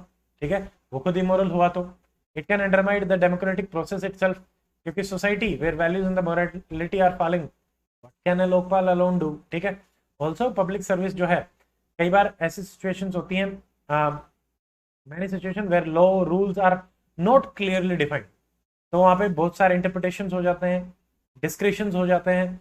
मैं लोगों को किसी तरीके से इंटरप्रेट कर रहा हूँ, ए पर्सन बी पर्सन किसी तरीके, सी पर्सन किसी तरीके, तो आप मिसयूज भी करेंगे। ठीक है, तो लोकपाल क्या उन सिचुएशन में पनिश कर पाएगा? नहीं कर पाएगा। उनके डिस्क्रिप्शन पे आ गया तो उनके करप्शन के ज्यादा चांसेस हो जाएंगे। और लोकपाल भी अपना एक अनदर ब्यूरोक्रेसी की ही तरह है। तो इंडिया में तो already too much of bureaucracy, वही प्रॉब्लम सॉल्व नहीं कर पा रही, तो ये कैसे कर देंगे? ठीक है, और वैसे ही देखने को भी मिल रहा है। ठीक है, तो ज्यादा कुछ होने वाली बात तो है नहीं, बट फिर भी ठीक है। देखो, question number 18 the proposed withdrawal of international security assistance force from Afghanistan. अभी हमारे आईआर के क्वेश्चन आ रहे हैं। आईआर में हमेशा होलिस्टिकली आपको देखना है, कोई भी एक पर्टिकुलर इवेंट दिया जाएगा, उसके कंटेक्स्ट में आपसे चीजें पूछी जाएंगी इंडिया के इंटरेस्ट के हिसाब से। देखे, जो उस टाइम पे 2014 में यूएसए विड्रॉ कर रहा था, धीरे धीरे विड्रॉ हुआ, देन ऐसा कि in 2000 is with major security implication for the country of the region. जैसे मान लो इंडिया हमारे यहाँ पे है, अफगानिस्तान अगर डिस्टेबलाइज हो जाता है, पाकिस्तान में भी उसके रिपरकशंस आएंगे, इंडिया में भी आएंगे, टेररिज्म भी बढ़ेगा। ठीक है, और वहाँ पे जैसे ओपियम ट्रेड और ये सब भी इलीगली आएगा, तो हमारे यहाँ पे ड्रग की प्रॉब्लम है वो भी इंक्रीज होगी, सिक्योरिटी इश्यूज भी हैं, क्रॉस बॉर्डर इश्यूज भी हैं। ठीक है, और ये ऑर्गेनाइज क्राइम से भी लिंक है, टेररिज्म जो है वो ब्लैक मनी से भी लिंक है। ठीक है, वो आपका काउंटरफिट करेंसी से भी लिंक है। तो ये सारी प्रॉब्लम्स ही एग्रीवेट हो जाएंगी। फिर हमें चाहिए कि भाई हम कैसे करें, ऑल्सो मान लो अफगानिस्तान डिस्टेबलाइज होता है, अभी तो एट हाल फिलहाल 4 बिलियन प्लस हमारी उसमें इन्वेस्टमेंट है, वो भी खराब हो जाएगी। तो जो हमारी सॉफ्ट पावर डिप्लोमेसी या सॉफ्ट पावर हम जो आप प्रोजेक्ट कर रहे हैं, खराब सब मतलब गड़बड़ हो जाएगा मामला। तो ये इश्यूज थे। नाउ देखिए, examine in the light of the fact that India is faced with a plethora of the challenges and it needs to safeguard its own strategic interest. अब वो strategic interest हमारे अफगानिस्तान में भी हो सकते हैं, इंडिया में भी हो सकते हैं, हमारी नेबरिंग कंट्रीज में भी हो सकते हैं, इंडियन ओशन रीजन में भी हो सकते हैं। हमारे जो 4-5 आसपास के एरिया आप उसी के कंटेक्स्ट में बात करेंगे, ठीक है। अब मान लो अफगानिस्तान में चाइना रशिया का भी इन्फ्लुएंस आ सकता है, वो भी हमारे लिए गड़बड़ चीज है। फिर जो अपन ने ऊपर बात करी वो भी रहेगा। नाउ इंडिया जो स्ट्रेटेजिक इंटरेस्ट है, जैसे कि limiting the Pakistan influence in the region. अब अफगानिस्तान में यूएसए जा रहा है तो पाकिस्तान का भी बढ़ सकता है, चाइना रशिया का भी बढ़ सकता है, वो भी अपने को देखना है। हमने जो इन्वेस्टमेंट और बायोलेटरल एड, हमने हॉस्पिटल्स बनाए हैं, डैम्स बनाए हैं, पार्लियामेंट बनाई है, उसको भी प्रोटेक्ट करना पड़ेगा। Access to Central Asian hydrocarbon and other resources, वो भी हमारा डिस्टेबलाइज हो सकता है। पाकिस्तान से जो हम आईएनएसटीसी कॉरिडोर के थ्रू भी जा रहे हैं, ठीक है, तो जो सेंट्रल एशिया की एक्सेस है वो भी हमारी खत्म हो सकती है, वो भी देखना पड़ेगा। टेररिज्म और ये तो अपन ने देख लिया, इंटरनल सिक्योरिटी पे भी इसका इम्पैक्ट रहेगा। तो चैलेंजेस क्या हैं जो इसके विड्रॉल से रिगार्डिंग थे? तो पहला तो यही था कि पाकिस्तान, ठीक है, वो टेररिस्ट को सपोर्ट कर रहा है, तो वो दोबारा से बैक टू द पावर आ जाएंगे। तालिबान के बारे में बात करी जा रही थी, अब तो हम भी तालिबान के साथ बात कर रहे हैं, that is a different thing. But देखो, है क्या कि एक बीच का सा रास्ता निकालना पड़ता है। अगर आप बात ही नहीं करेंगे तो बहुत ही ज्यादा गड़बड़ हो जाती है। सेम म्यांमार के भी केस में चल ही रहा है, ठीक है, वहां पे भी जो जनता गवर्नमेंट है, तो मिलिट्री जनता गवर्नमेंट, उससे भी अपने को बात करनी पड़ती है, तो वो ऐसे ही चले। देखो, हाँ, यूएस से ये तो हो गया, वो दोबारा से आ जाएंगे, इन्फ्लुएंस भी उनका बढ़ जाएगा। US negotiating with the terrorists, so reportedly dropped the red line for the peace talks that Taliban must give up violence and express faith in the democracy and the constitution। ये पुराना हो चुका है, पहले उनको टाइमलाइंस वगैरह दी जाती थी कि भाई आप ये करो, बट अब तो विड्रॉ हो चुका है, तो कोई ऐसा दिया भी नहीं गया। पाकिस्तान जो है always opposed India's role in Afghanistan, तो अब वो और ज्यादा करेगा। पाकिस्तान तो बहुत ही बड़ी बॉर्डर भी कर रहा है, हमारा तो जो पीओके में अफगानिस्तान के साथ बॉर्डर था वो भी नहीं है, वो भी पीओके के अंडर ही आ रहा है। चाइना का इन्फ्लुएंस है वो भी आपका बढ़ सकता है, ये सारी बातें अपनी रहेंगी। What is the way ahead? देखो, इंडिया को यूएस की सपोर्ट यहाँ पे चाहिए ही चाहिए, ठीक है, तो इंश्योर कि तालिबान अपने वेपन्स को गिव अप करें, इस्लामिक ऑर्थोडॉक्सी को उतना हावी ना होने दे। जैसा कि अभी देखने को मिला कि वुमेन, उनको पब्लिक स्पेसेस से काफ़ी रेस्ट्रिक्शंस डाल दी गई, एजुकेशन, हायर एजुकेशन में रेस्ट्रिक्शन डाल दी गई, लाइब्रेरीज में नहीं आने दिया जा रहा। तो ये सारे के सारे हैं। दे एवरीवन इज टॉकिंग अबाउट कि भाई डेमोक्रेसी हो तो ज़्यादा बेटर है, हमारी कंट्री भी डेमोक्रेटिक कंट्री, आप भी डेमोक्रेटिक रहोगे तो रिलेशंस बेटर रहेंगे। बट इंडिया के साथ प्रॉब्लम ही यही है, आसपास की जितनी भी कंट्री डेमोक्रेसी तो कहीं है ही नहीं, मेंटेन ही नहीं कर पा रहे। तो हमारे लिए रीजन स्पेसिफिक भी ये इश्यूज है। India they signed strategic partnership agreement, now we need to back it up with more assistance. तो हो सकता था कि हमें ज़्यादा जाना पड़ता, असिस्टेंस देनी पड़ती, बट हमने उसको स्ट्रेटेजिकली ही मैनेज किया। थोड़ा सा इम्पोर्ट्स वगैरह हमने आर्म वेपन्स और इन सब के किए, बट इंडिया ने अपने खुद के ट्रूप्स जो हैं वो वहां पे नहीं भेजे, वो एक गड़बड़ चीज हो जाती, वो किया भी नहीं, ठीक है। तो हमने एक बीच का से रास्ता निकाल के इसको मैनेज कर लिया है और अभी हम ठीक पोजीशन में, ज़्यादा कुछ नहीं। देखो, क्वेश्चन नंबर 19, ये एक सिंपल सा क्वेश्चन है, बार बार हम पढ़ते हैं। What do you understand by string of pearls, how does it impact India, briefly outline the step taken by India to counter this. I think इससे पहले भी हमने इसमें डिस्कस किया था, डायमंड नेकलेस की स्ट्रेटेजी को अपन ने डिस्कस किया था। तो अब आप इसमें स्ट्रिंग ऑफ पर्ल्स, अब ये चाइना, अब इसमें देखो दो चीजें हैं। चाइना जो इंडिया को सराउंड कर रहा है both economically plus militarily by building ports and infrastructure, वो है स्ट्रिंग ऑफ पर्ल्स, तो वो स्ट्रिंग की तरह है, वो घेर रहा है। बट इंडिया इसको काउंटर कर रहा है बाय द डायमंड नेकलेस। तो उसमें इंडिया के जो पोर्ट्स हैं वो इकोनॉमिकल पोर्ट ज्यादा है, तो उसमें हम इसको काउंटर करने की कोशिश कर रहे हैं, प्लस हम सॉफ्ट पावर के थ्रू। अब जैसे जो स्टेप्स है उसमें आप बहुत सारे स्टेप्स की बातें कर सकते हैं, सॉफ्ट पावर, हार्ड पावर। अब इसमें हमेशा रीजन को इमेजिन करते हुए देखो, स्ट्रिंग ऑफ पर्ल्स यहाँ पे है, इंडियन ओशन रीजन में इंडिया क्या कर रहा है, again quad, again Andaman and Nicobar theatre command, ठीक है, और हमारे पोर्ट्स जिनको अपन देखेंगे, पहले भी मैंने आपको एक्सप्लेन किया था, ठीक है, चैंगी, दुकम, चाबार, इनके बारे में आप मेंशन करेंगे, तो ये भी अपना रहेगा, ठीक है। और आईएनएसटीसी के साथ भी अपन कर रहे हैं, तो जो चाइना का बीआरआई है, ठीक है, या स्ट्रिंग ऑफ पर्ल्स है, उसको हम इस तरीके से काउंटर कर रहे हैं, उतना हावी नहीं होने दे रहे। बट अगेन हमारे साथ इशू क्या है, चाइना के पास फंड बहुत है, वो डेट ट्रैप डिप्लोमेसी में आके एक्वायर कर लेता है, बट हमारे पास फंड्स भी नहीं है, स्लो पेस है। तो हम आज प्रोजेक्ट शुरू कर रहे हैं, 20 साल बाद कंप्लीट हो रहा है, धीरे धीरे पेस अपना थोड़ा सा इंक्रीज हो रहा है, that is a good thing. But on the other hand overall तो ज़्यादा उतनी स्ट्रॉन्ग पिक्चर नहीं है जितनी चाइना की है, तो वो भी एक इशू रहेगा। तो नाउ आप इसमें ये देख लेते हैं, मेजर मैंने एक्सप्लेन कर ही दिया है। स्ट्रिंग ऑफ पर्ल्स, चाइना जो है नेवल इन्फ्लुएंस को इंडियन ओशन रीजन में अपना जो बढ़ाना चाह रहा है, इंडिया को सराउंड करते हुए by developing the string of ports around India. जैसे इसमें Sri Lanka very very important, Hambantota, Seychelles इसमें Maldives, Pakistan very very important, Gwadar port, जिसमें कि इनका CPEC China Pakistan economical corridor भी आ रहा है। 2014 में ये भी क्वेश्चन आया था। क्वैकोपू ये आपका म्यांमार का है, चितगोंग बांग्लादेश का है, तो ये सारे आप मेंशन करेंगे। Now what are the steps taken by the India. देखो म्यांमार के केस में हम इनके साथ भी एंगेजमेंट अपनी बढ़ा ही रहे हैं, जैसे ICBM, सॉरी MIT जो हमारा ट्राइलेटरल हाईवे है, ठीक है, या फिर BCIN के कंटेक्स में भी हम बात करते हैं, बांग्लादेश इंडिया BCIM, सॉरी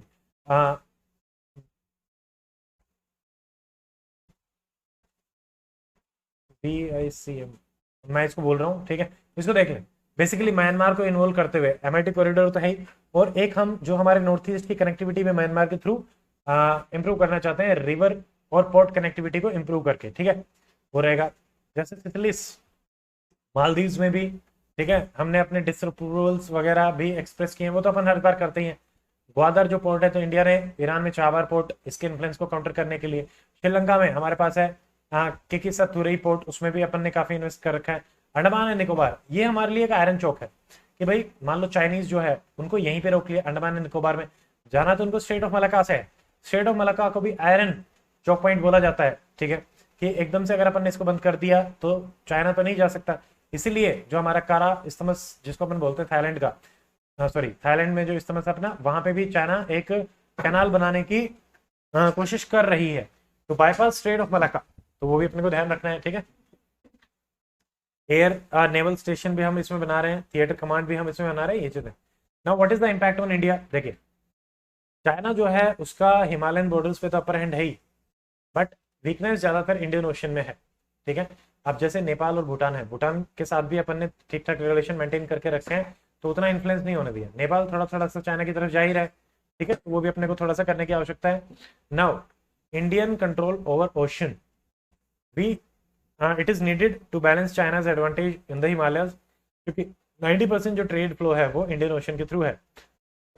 हमारी भी सिक्योरिटी हैम्पर हो सकती है अगर चाइना यहाँ पे बहुत ही ज्यादा आपका आ गया तो, क्योंकि वो स्पाई करेगा, इंफॉर्मेशन भेजेगा, और कई बार जैसे श्रीलंका है, तो श्रीलंका में प्रॉक्सी जो डैमेज है वो पहुंचा सकता है, हमारे फिशरमैन को कैप्चर कर लिया, ऐसा देखने को भी आता है, ठीक है। तो ये सारी की सारी चीजें आप इसमें मेंशन करेंगे। क्वाड इसमें मेंशन नहीं है, उस रिसेंट है तो उसको भी आप इसमें ऐड करें, ठीक है। नाउ देखिए question number 20, economical ties between India and Japan while growing in the recent year are still far below their potential, illustrate the policy constraints which are inhibiting this growth। अब देखो ये कभी भी किसी भी उसके लिए बन सकता है, क्योंकि हमने जो अचीव कर लिया है उससे और भी ज्यादा अचीव करने की पॉसिबिलिटी हमेशा रहती है। बायलैटरल रिलेशन आपके नेबरिंग कंट्रीज के साथ, मेजर कंट्रीज के साथ आपको पता होना चाहिए। इसमें कुछ फैक्ट्स जो हैं वो आप हमेशा ध्यान रखें, ठीक है, कि भाई इतना अपना चल रहा है इनके साथ रिलेशन, ठीक है। अब इसमें इकोनॉमिकल पॉलिटिकल, जैसे शिंजो एबे थे, वो काफी प्रो इंडियन आपके प्राइम मिनिस्टर रहते थे जापान के, ठीक है। Japanese culture, Indian culture, historical ties भी हमारे बहुत अच्छे हैं, जैसे सरस्वती माता जो है, या फिर जैसे काफी कल्चर मैच भी करता है, ठीक है। हार्डवर्किंग लोग हैं, हम भी हैं, काफी बिजनेस के सिलसिले में भी जापान में जाते हैं। बुलेट ट्रेन जो है वो भी हम जापान के साथ कर रहे हैं। एशियन अफ्रीका ग्रोथ कॉरिडोर जिसकी हम बात कर रहे थे वो भी हम जापान के साथ कर रहे हैं, ठीक है। तो काफी है, तो ये भी रहेगा। सोलर में भी हम काफी काम कर रहे हैं, करेंसी स्वैप एग्रीमेंट भी हमने जापान के साथ किया, तो बहुत पोटेंशियल है उन सब। इनहिबिटिंग फैक्टर्स क्या हो सकते हैं, देखो अलग अलग तरीके से बात करोगे कि ब्यूरोक्रेटिक हर्डल्स हो सकते हैं, गवर्नमेंट चेंज हो जाती है तो पॉलिसी चेंज हो जाती है, stable ease of doing business हम उतना प्रोवाइड नहीं करा पा रहे, ठीक है, या फिर नेगोशिएशन हम उतनी अच्छे तरीके से नहीं कर पा रहे, इंप्लीमेंटेशन के भी इश्यूज हो सकते हैं, ठीक है, सिक्योरिटी के इश्यूज भी हो सकते हैं कि भाई जो फाइनेंस सिक्योरिटी है, मान लो वहां से कोई इन्वेस्टमेंट आई FDI की टर्म्स में, हम उसको अगर उतना प्रोटेक्ट नहीं कर पा रहे तो क्या वो दोबारा आएगी, नो। तो वो सारी चीजें अपने को देखने को पड़ेंगे, ठीक है ना। देखिए ये पुराना है वैसे डाटा 2015 का कि लगभग 12.5 बिलियन था। इसको आप अपडेट कर लेंगे कि भाई हमने इसको टारगेट रखा था 25 बिलियन। तो अभी हाल फिलहाल जो है उससे आप एक इंट्रोडक्शन स्टार्ट कर सकते हैं। ठीक है, now what are the policy constraints. देखिए, मान लो अपन ने कोई प्रोजेक्ट शुरू किया, पर हमारे साथ प्रॉब्लम क्या आ रही है, land acquisition, multiple clearances, environmental clearances का delay, poor infrastructure in India, they are constraining Japanese investment. जैसे मेट्रो की ही बात कर लो, अब जापान ने बहुत बड़ी इन्वेस्टमेंट यहाँ पे करी है, टेक्निकल एक्सपर्टीज के हिसाब से भी, फाइनेंस के हिसाब से भी, हम उसको नहीं कर पा रहे उतना, तो दिक्कत आ जाती है। डिफेंस कोऑपरेशन में जैसे Japan does not sell weapon to any country as a matter of policy, अब धीरे धीरे हम इसमें डील कर रहे हैं। ठीक है, एम्फीबियस एयरक्राफ्ट है शिनवाया, उसकी भी डील अपन ने करी थी। अब इंडिया तो खुद भी एक्सपोर्ट करने लग गया है, तो आज के टाइम पे हम ये बात करेंगे कि हम अपने एक्सपोर्ट्स को कैसे जापान को भेज सकते हैं, वो भी हमारे लिए एक बड़ा एरिया रहेगा देखने के लिए। ठीक है, नेक्स्ट अगर अपन बात करें न्यूक्लियर ट्रेड की, तो जैसे जापान ने पोस्ट फुकुशिमा एक्चुअली जैसे सिविल न्यूक्लियर एग्रीमेंट के कंटेक्स में है, शिंजो एबे के आने के बाद हमने सिविल न्यूक्लियर एग्रीमेंट में काफी प्रोग्रेस करी है, वो साइन भी कर लिया आई थिंक जापान के साथ। इसको प्लीज एक बार देख लेंगे, I am not sure as of now, काफी दिन हो गए उसको रिवाइज किए हुए। तो ये सिविल न्यूक्लियर एग्रीमेंट के कंटेक्स में है। ठीक है, सेपा जो हमारा था कॉम्प्रिहेंसिव इकोनॉमिकल पार्टनरशिप एग्रीमेंट, उसमें काफी चीजें एग्जम्प्टेड हैं। ठीक है, जैसे ऑटोमोबाइल, एग्रीकल्चर, ठीक है, इनका काफी बड़ा पोटेंशियल है ट्रेड और इन्वेस्टमेंट का, उसका एक्सक्लूड कर दिया गया। ये काफी डिटेल में हो जाता है, अभी तो हम फिलहाल के हिसाब से ही देखेंगे। ऐसे ही अभी भी अगर आप देखोगे तो जापानीज जो इकोनॉमी है वो काइंड ऑफ स्टैग्नेंट सी ही है, उन्होंने ग्रो कर लिया यूरोपियन ये। और जापान के साथ एक बहुत बड़ा इशू क्या है, एजिंग पॉपुलेशन। ठीक है, इंडिया इसको कॉम्प्लीमेंट कर सकता है, तो ये भी हमें देखने को पड़ेगा। ठीक है, ये तो जापान अपने आप को अपलिफ्ट नहीं कर पा रहा, हमें कैसे करेगा, ये भी है। लेबर लॉ इशू, जैसे मारुति प्लांट का जो इशू हुआ था गुड़गांव में, तो वो भी वहां पे जापानीज इन्वेस्टमेंट थी। ठीक है, मारुति सुजुकी, तो सुजुकी और मारुति ने मिलकर किया था, तो वो भी कुछ कुछ एग्जाम्पल स्पेसिफिक भी दे सकते हो। ठीक है, या फिर हम बात करें जैसे कि अभी अपन 2+2 के कंटेक्स में भी बात कर रहे थे, तो जापान के साथ तो है ही कि भाई defence minister, external affair minister मिलकर अपना कर रहे हैं। ठीक है, तो ये सारा का सारा, और ऊपर जो मैंने आपको बताया एफजैक और ये, तो ये पॉजिटिव भी आपके रहेंगे। ठीक है, ऊपर अपन ने डिस्कस कर लिए थे, तो ये कंप्लीट हो गया है। ठीक है, तो ये अपना रहेगा। क्वेश्चन 20 तक अपन ने डिस्कस कर लिए हैं। अभी हम देखते हैं क्वेश्चन नंबर 21। देखिए, जैसे इसमें कह रहे हैं कि the protest in Shahbag square in Dhaka in Bangladesh reveals the fundamental split in the society between the nationalist and the Islamic forces. What is the significance for India? तो ये उस टाइम पे इवेंट हुआ था, तो इसके क्योंकि कहीं पे भी कोई डेमोक्रेटिक या फिर डिक्टेटरशिप या इस टाइप का कुछ भी आता है, तो इंडिया के लिए significance because we are a democratic country उस हिसाब से हो जाती है। तो अगर यहाँ इसके बारे में थोड़ा सा अगर कोई भी करंट इवेंट होता है उसके बारे में आप ब्रीफली बता के इंट्रोडक्शन कर सकते हैं कि they were held against the verdict in which Abdul Qadir Mullah, the chief accused for the war crimes 1971, was given life sentence for his role in the crimes by the International Criminal Tribunal. What is the significance for India? देखो, पहला तो ये जो protest हो रही थी, तो इसका मतलब ये है कि दे शोज सेकुलर फोर्सेस जो हैं वो बांग्लादेश में अभी भी स्टिल स्ट्रॉन्ग इन बांग्लादेश और नॉट सो स्ट्रॉन्ग। ठीक है, और ये एक जो इस्लामिक एक्सट्रीमिज्म है हमारी विसिनिटी में, उसका राइज का भी हो सकती है। क्यों? क्योंकि वो इसको आई थिंक जो इसके अगेंस्ट में हो रही थी, तो वो चीज रहेगा। ऑल्सो बांग्लादेश जो है वो हमारा जो नॉर्थ ईस्ट रीजन है, तो हम मैप के हिसाब से भी देख सकते हैं कि उसमें ट्रांजिट के लिए अपना रहता ही है। ठीक है, तो उससे कनेक्टिविटी का भी रहता है, और लार्जेस्ट ट्रेडिंग पार्टनर भी है नॉर्थ ईस्ट का ही। फिर यहाँ पे जो जमात एंड बीएनपी जो पार्टी है, traditionally they are anti Indian, जबकि आवामी लीग है वो थोड़ी सी प्रो इंडियन है। तो आपको ये थोड़ा सा बस पता होना चाहिए, ज्यादा तो पार्टी डिटेल्स के बारे में नहीं, क्योंकि आवामी लीग जैसे कि उनसे शेख हसीना जी भी आती हैं, तो उनका पता हो कि यार ये हाँ प्रो इंडियन है, और जमात और वो बीएनपी जो है वो एंटी इंडियंस ही हैं। तो इससे भी जैसे जो वायलेंस और स्ट्राइक्स जो हो रही थी, वो आवामी लीग के लिए काफी सिचुएशन जो है वो कॉम्प्लिकेट कर रही थी कि कैसे अब इसको डील किया जाए, बिकॉज क्योंकि ज्यादातर तो मेजोरिटी मुस्लिम ही है, और उनको जब जैसे इस टाइप से कोई भी इवेंट होता है कि अब्दुल कदार मुल्ला को जो एक्यूज किया गया था, तो उसके अगेंस्ट में वर्डिक्ट आई, तो वो थोड़ा सा उनके लिए इशू था। तो वो हमारे लिए इंडिया के हिसाब से ये हो जाता है कि इट शोज कि इस्लामिक जो एलिमेंट्स हैं वो अभी भी हैं, तो हमें उसको थोड़ा सा डिफरेंट तरीके से टैकल करना पड़ेगा या फिर ध्यान रखना पड़ेगा। इंडिया को क्या करना चाहिए, ये पुराने जैसे कि ये जर्नल हम बांग्लादेश के कंटेक्स्ट में बात कर रहे हैं कि जो हमारा लैंड बाउंड्री एग्रीमेंट है वो हमारा हो गया था बाद में 2015 के आसपास। ये हो गया है। तीसरा इशू अभी भी चल रहा है वाटर को लेके, तो ये हमें जल्दी से जल्दी सोल्व करने की जरूरत है। सेकुलर लिबरल फोर्सेस जो बांग्लादेश में है, ठीक है, उनको भी अपने को स्ट्रॉन्ग करने की आवश्यकता है without any apparent domestic intervention. क्यों? क्योंकि जैसे नेपाल के केस में देखा गया था कि नेपाल ने जब सॉरी इंडिया ने जब नेपाल की डोमेस्टिक पॉलिटिक्स में इंटरफेरेंस थोड़ा सा प्रोमिनेंट हो गया था, विजिबल हो गया था, तो नेपाल का चाइना की तरफ इंक्लिनेशन कंपैरेटिवली ज्यादा हो गया था, और बांग्लादेश तो ऑलरेडी चाइना के साथ तो जुड़ा हुआ है ही, तो वो हमारे लिए कंसर्न हो सकता है। नाउ क्वेश्चन नंबर 22, देखिए, discuss the political development in the Maldives in the last 2 year, should there be any cause of concern in the India.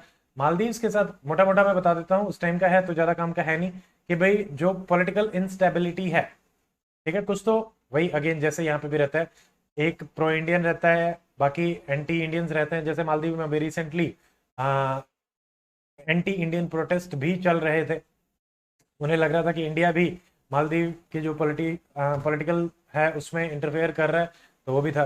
पर मालदीव का हमारे लिए सबसे ज्यादा यही है, आप इंट्रोडक्शन में इस टाइप से डाल सकते हैं कि स्ट्रेटेजिक इंपॉर्टेंस जो है बिकॉज ऑफ द लोकेशन, एक हमारे लक्षद्वीप के आसपास भी है और इंडियन ओशन रीजन में भी है।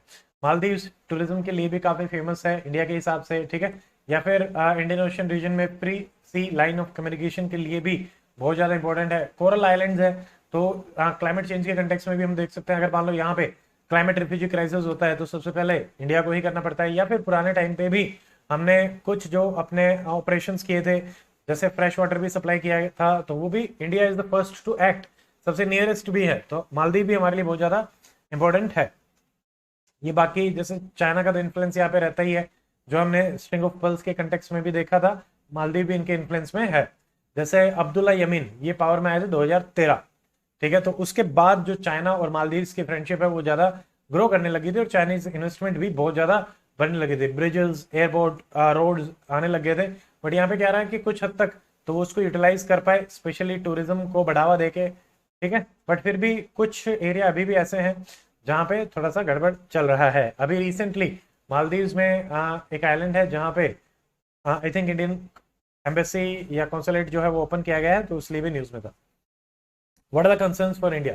देखिए, डेमोक्रेटिकली काफी नेसेंट मालदीव था उस टाइम पे, पर अभी भी इंस्टेबिलिटी चलती रहती है, तो इंडिया के लिए सबसे मेजर कंसर्न साउथ एशिया में तो यही है कि आसपास की जो कंट्रीज है वो डेमोक्रेटिकली थोड़ा सा स्टेबल हो जाए। इंडियन ओशन रीजन में काफी स्ट्रेटेजिक पोजीशन है, जैसे हमारे अंडमान है, निकोबार है, तो यहाँ पे मालदीव के जो आइलैंड्स है वो रहेंगे। अगर वो हमारे साथ फ्रेंडली रिलेशन में है तो definitely we are in better position to counter China. और इस्लामिक एक्सट्रीमिज्म की भी अगर अपन बात करें, सेम मालदीव के साथ भी वही जाएगा, म्यांमार के साथ भी वही जाएगा, बांग्लादेश के साथ भी वही जाएगा, ठीक है। Growing proximity of Waheed and the Gayoom with Pakistan and China, ये पुराना हो गया, अभी के हिसाब से अपन देखेंगे। जैसे जीएमआर जो है उसका, GMR is an Indian company जो एयरपोर्ट वगैरह बनाती थी, उसका कॉन्ट्रैक्ट जो है उस टाइम पे कैंसिल किया गया था, तो वो भी थोड़ा सा इन्वेस्टमेंट जो है थोड़ा सा जेपर्डी में आ गई थी हमारी कि भाई गड़बड़ हो गया था, ठीक है। अब देखो, इस बार एचसीएस में हमारा एक क्वेश्चन आया था कि economical crisis in the Sri Lanka और इंडिया के कंटेक्स में क्या रह सकता है। तो ये जैसे पुराने टाइम पे, अब जैसे जो हमारा नेबरहुड है ये आपको बहुत अच्छे से पता होना चाहिए कि मेजर इश्यूज क्या चल रहे हैं, माइनर इश्यूज क्या चल रहे हैं, एंड ऑल दिस थिंग्स। तो in respect of India and Sri Lanka relation, discuss how the domestic factor influence the foreign policy. यहाँ पे सबसे इंपॉर्टेंट जो है वो हमारा तमिल रिफ्यूजी इशू, ठीक है, या फिर सेकंड हम कह सकते हैं कि हमारा फिशरमैन इशू है। और तमिल रिफ्यूजी को लेकर 13th अमेंडमेंट सबसे ज्यादा न्यूज में रहता है कि वहां पे ऑटोनॉमी देने के लिए श्रीलंकन जो गवर्नमेंट है वो मान भी गई थी 13th अमेंडमेंट के थ्रू, बट उतना इम्प्लीमेंटेशन नहीं हो पाया है। तो हम इस तरीके से भी स्टार्ट कर सकते हैं कि India stand in that Sri Lanka should implement 13th amendment with full land and the police power to the provinces, ये प्रोविंशियल ऑटोनॉमी के लिए था, एंड अडॉप्ट एलएलआरसी रिकमेंडेशन। तो वो कुछ उसी कंटेक्स्ट में ही है, ज्यादा नहीं देखना। हाँ देखो, डोमेस्टिक जो फैक्टर्स हैं which are influencing India's foreign policy, तो तमिलनाडु और तमिलियंस उनका तो रहता ही है। तो यहाँ से मान लो कोई रीजनल पार्टी है, डीएमके है, उनका तो काफी क्लोज लिंक है ही। तो वो कई बार नेशनल जो हमारी पॉलिटी है या फिर सेंट्रल गवर्नमेंट है उनको भी कई बार फोर्स कर देते हैं। तो जैसे टोगम की मीटिंग हुई थी तो उसको प्राइम मिनिस्टर ने स्किप किया था। ऑल्सो इंडियाज एड जो कि तमिल एरियाज को डायरेक्टेड रहती है, mainly due to Tamil Nadu political compulsion, वहां से भी श्रीलंका को थोड़ी सी गुडविल हमारी कम हो जाती है, क्योंकि श्रीलंका उसको एंटी करके देखती है कि हमारे, उनके लिए वो एक्सट्रीमिस्ट है, ठीक है। हमारे लिए वो हमारे पास्ट हम कह सकते हैं कि भाई पुराने सिटीजन्स थे, तो उस हिसाब से रहता है। ऐसे ही नेक्स्ट तमिलनाडु में भी कंपिटेटिव पॉपुलिज्म रहता है, एक पार्टी उसको बढ़ा के इश्यू को रिप्रेजेंट करती, दूसरी और ज्यादा बढ़ा के रिप्रेजेंट करती, तो इस तरीके से भी रहता है। खुद इंडिया के कंटेक्स्ट में भी हम बात करें तो कश्मीर में भी जैसे हमारे ह्यूमन राइट रिकॉर्ड के कंटेक्स्ट में कई बार क्वेश्चन मार्क आते रहते हैं, तो श्रीलंका कई बार इस चीज पे भी रहता है कि आपके खुद के स्टेट में ये इश्यूज हैं, तो how and who are you to say कि श्रीलंका में जो ह्यूमन राइट वायलेशन हो रहा है उसके लिए हम क्या एक्शन ले। तो ये उनके इंटरनल पॉलिटिकल मैटर्स में इंटरफेरेंस जैसा हो जाता है, ठीक है। नाउ इंडिया जैसे इंडिया की जो लॉन्ग टर्म यूएनएचआरसी में पहले से ही मान लो इस टाइप का कोई इश्यू रहता था तो इंडिया कोई भी वोट में फेवर नहीं करता था, ठीक है। कि मान लो श्रीलंका में कोई भी इन्वेस्टिगेशन वगैरह करानी है ह्यूमन राइट क्राइम्स को लेके, तो इंडिया हमेशा न्यूट्रल रहता था। बट अभी रिसेंटली क्या देखा गया है कि यूएनएचआरसी में वोटिंग में इंडिया ने अगेंस्ट में भी वोट किया। तो आप जो भी 6-7 पॉलिटिकल डेवलपमेंट्स रिसेंट में चलती रहती है उनको ट्रैक करते रहे, देखते रहे, रिसेंट वाला ज्यादा इंपॉर्टेंट रहेगा, ठीक है। मोरलेस आपको 13th अमेंडमेंट के बारे में पता होना चाहिए, ये पुराना हो चुका है। डोमेस्टिक फैक्टर जैसे राजा पाक्षे वो एक्सट्रीमिस्ट जो सेंटिमेंट्स हैं ऑफ मेजोरिटी कम्युनिटी उनको ज्यादा पेपर करते थे instead of acting like a statements, यानी कोई लॉन्ग लास्टिंग सोल्यूशन पे उनका फोकस नहीं था। जैसे म्यांमार के केस में भी हो रहा है, बुद्धिस्ट जो एक्सट्रीमिस्ट डोमिनेंट पॉलिटिक्स हैं उनको ज्यादा फेवर किया जाता है रेदर देन वहां पे फिर रोहिंग्या मुस्लिम जो है उनको माइग्रेट करना पड़ रहा है, ठीक है। The war long and bloody war जो चल रही है, ठीक है, उससे भी एनमिटी की जो फीलिंग्स हैं दूसरी कम्युनिटीज के लिए भी ज्यादा हो रही हैं, ठीक है। ये तो जनरल सी बात है, ज्यादा कुछ नहीं। देखो this is important, question number 24। ये वैसे तो स्टैटिक का पोर्शन है, बहुत ही पुराना है, मे भी हो सकता है कि सेम काइंड ऑफ क्वेश्चन आपसे पूछ लिया जाए। एचसीएस में फिर भी आ सकता है, यूपीएससी में तो चांसेस नहीं है कि what do you mean by Gujral doctrine and does it have any relevance today. देखो जो हमारे प्राइम मिनिस्टर होते थे आई के गुजराल, सिंपल से बता देता हूँ कि इसमें वो कहना चाहते थे कि इंडिया एक बिग ब्रदर की तरह एक्ट करता है, तो उसमें आप आर्म ट्विस्टिंग मत करो। आप जैसे बोलते हैं नेकी कर दरिया में डाल, आप इन्वेस्ट करो और भूल जाओ। उससे क्या होगा कि गुडविल आपकी जनरेट होगी। तो वो दोनों तरीके से बात करते थे, स्पेशली नेबरिंग में भी और साउथ ईस्ट एशियन में भी आप उस तरीके से प्रमोट करें। वो तो गुजराल डॉक्ट्रिन, नॉन अलाइनमेंट के साथ साथ इन्वेस्टमेंट्स को भी प्रमोट करना और पॉलिटिकल इंटरफेरेंस ना करना, ठीक है, ये है। नाउ गुजराल डॉक्ट्रिन देखिए फॉर्मर प्राइम मिनिस्टर की थी, meant making unilateral concessions towards our neighbor without expecting them to match it, क्योंकि उनकी उतनी पावर है ही नहीं ना सोशली, पॉलिटिकली, इकोनॉमिकली। तो these consensus they better our economical and political relation and given India's eminence in the subcontinent are essential। मान लो एक बार आपकी लीडरशिप अगर सबने मान ली है तो चाइना अगर वहां पे कुछ करना चाहेगा तो they will listen to you, कि चाइना तो दूर का नेबर है, उनको आने में भी टाइम लगेगा, काम भी नहीं करते, डेट ट्रैप डिप्लोमेसी वाला भी जो इशू है उनके थोड़े से उतने अच्छे तो है नहीं, ठीक है। तो ये हमारा रहेगा। नाउ आज के कंटेक्स्ट में अगर अपन रेलेवेंस की बात करें तो आप कंट्री स्पेसिफिक भी बात कर सकते हैं, ठीक है, या रीजन स्पेसिफिक भी बोल सकते हैं, सेक्टर स्पेसिफिक भी बोल सकते हैं। जैसे देखिए इंडियन सब कॉन्टिनेंट जो है काफी डिवाइडेड है, वायलेंस प्रोन है, चाहे आप किसी की भी बात कर लो, ठीक है। म्यांमार में आप बात कर लो, बांग्लादेश में आप बात कर लो, पाकिस्तान अफगानिस्तान में बात कर लो, श्रीलंका में अभी इकोनॉमिकल क्राइसिस हो गया, अफगानिस्तान में क्राइसिस चल रहा है, ठीक है। नेपाल और भूटान है, वहां पे भी उतनी स्टेबिलिटी है नहीं, चाइना के इन्फ्लुएंस में भी जा रहे हैं। तो हमें चाहिए कि हम उनको सारों को साथ में लेके चल सके। तो we can invest in the countries ताकि जो वहाँ का चीप लेबर है वहां से अच्छे प्रोडक्ट्स बनाए जा सके, उनकी भी कंट्री ग्रो करेगी, हमारी भी कंट्री ग्रो करेगी, ठीक है। तो जैसे इस कंटेक्स में इंडिया भी बहुत सारे इन्वेस्टमेंट कर भी रहा है, जैसे बांग्लादेश में भी कर रहे हैं, भूटान में भी कर रहे हैं, नेपाल में भी कर रहे हैं, वो भी चल रहा है। यूनिलेटरल हम रिडक्शन कर सकते हैं टैरिफ्स का, जैसे कि उनके जो रॉ मटेरियल है, ठीक है, वो चीप हो जाए, रॉ मटेरियल इंपोर्ट जो है फ्रॉम दीज कंट्री वो चीप हो जाए, और हमारे एक्सपोर्ट जो है वो और ज्यादा कम्पिटिटिव हो जाए। दोनों तरीके से है कि मान लो वहां की जो कंट्री है वो कुछ भेजना चाह रही है इंडिया में, तो इंडिया में वो इजीली आ सके। जैसे इंडिया भी कई बार चाहता है जैसे हम यूरोप में भेजना चाहता है, यूएसए में भेजना चाहता है, तो हम भी यही चाहते हैं कि वहां पे हमें टैरिफ वगैरह रिडक्शन मिले ताकि हमारे जो प्रोडक्ट्स हैं वो चीप रहे, कंपिटेटिव रहे। तो वैसे ही वो लोग भी चाहते हैं, अगर हम उनको प्रोवाइड कराएंगे तो डेफिनेटली एक गुडविल भी जनरेट होती है। और इंडिया के जो नेबर हैं they can complement India's growth also. देखो यहाँ पे अगर पीस होगी, स्टेबिलिटी होगी और अगर इकोनॉमिकली अच्छे होंगे तो इंडिया के जो अच्छे प्रोडक्ट्स हैं वो भी कंज्यूम करेंगे। जैसे इंडिया अभी हाल फिलहाल जैसे मान लो आईटी, मैन्युफैक्चरिंग और इन सब में बाहर से प्रोडक्ट जो ले रहा था चाइना से, साउथ कोरिया से, अब हम काफी हद तक खुद मैन्युफैक्चर भी कर रहे हैं। अब उनको अगर एक्सपोर्ट करना है तो हम कहाँ करेंगे? हमारे डोमेस्टिक एरिया में जो कंट्रीज हैं सबसे पहले तो वही कंज्यूम करें, उसके बाद ही तो हम बाहर वाला सेक्टर देखेंगे। ठीक है, तो इसलिए भी हमारे लिए ये बहुत ज्यादा इंपॉर्टेंट है। तो आप सोशल, इकोनॉमिकल, पॉलिटिकल, ठीक है, अलग अलग एंगल से अलग अलग एग्जांपल्स के साथ में बात कर सकते हैं। Pharma sector, manufacturing sector, IT sector, ठीक है, पीस, वायलेंस, टेररिज्म की प्रॉब्लम को भी हम साथ में मिलकर डील कर सकते हैं। पॉवर्टी की प्रॉब्लम को, पॉवर्टी एंड हंगर की प्रॉब्लम को भी साथ में मिलकर डील कर सकते हैं। हेल्थ, एजुकेशन, ठीक है, ग्लोबल लेवल पे अगर अपने को एज अ सब कॉन्टिनेंट फाइट करना है तो वो भी रहेगा। सार्क की रेलेवेंस को भी इंक्रीज किया जा सकता है। एक बार क्या होगा कि सारा का सारा सब कॉन्टिनेंट अगर पीसफुल हो जाता है, साथ में काम करने लग जाता है, तो definitely we are in a better position to compete with other regional forums. But वैसा हो नहीं पा रहा, ठीक है, स्पेशली पाकिस्तान के कर। देखो अब 25 देखिए, अब है क्वेश्चन, वर्ल्ड बैंक एंड आईएमएफ, इनको हम ब्रेटन वुड्स बोलते हैं, and are two intergovernmental pillar supporting the structure of the world economical and the financial order. Yes, superficially they exhibit many common characteristics, yet their role and function mandate are distinctly different. Elucidate. तो इसमें basically यही है कि आपको क्या चीजें common है, क्या चीजें डिफरेंट है, उन्हीं के बारे में बात करना है। ये एक स्टैटिक का पोर्शन है, ज्यादा एनालिटिकल है नहीं। ठीक है, देखो वही कि भाई इनको कलेक्टिवली क्या बोला जाता है? ब्रेटन वुड इंस्टीट्यूशन बोला जाता है। ये एक रिमोट विलेज था इन न्यू हैम्पशायर, यूएसए। इनको फाउंडेड यहीं पे किया गया था। 44 नेशंस के डेलीगेट्स आए थे 1944 में। तो बैंक बनाया गया, वर्ल्ड बैंक, आईएमएफ बनाया गया। तो ये ट्विन इंटर गवर्नमेंटल पिलर्स थे जो कि सपोर्ट करने के लिए world economical and financial order को थे। Now first, what are the commonalities? देखो पहला तो दोनों के दोनों जो है वो इकोनॉमिकल इश्यूज के साथ डील करते हैं। ठीक है, and concentrate their effort on broadening and the strengthening in the economies of the member Nations. ताकि अब देखो वर्ल्ड बैंक का फोकस क्या रहता है? फ्री इकोनॉमिकल ट्रेड ज्यादा से ज्यादा अपना इंक्रीज हो सके, ताकि सारे के सारे एक साथ प्रोस्पेरस कर सके, ऐसा इनका मानना है। बट फिर भी इनका ज्यादा इंक्लिनेशन रहता है वेस्टर्न इकोनॉमीज को ही इनडायरेक्टली डायरेक्टली सपोर्ट करना।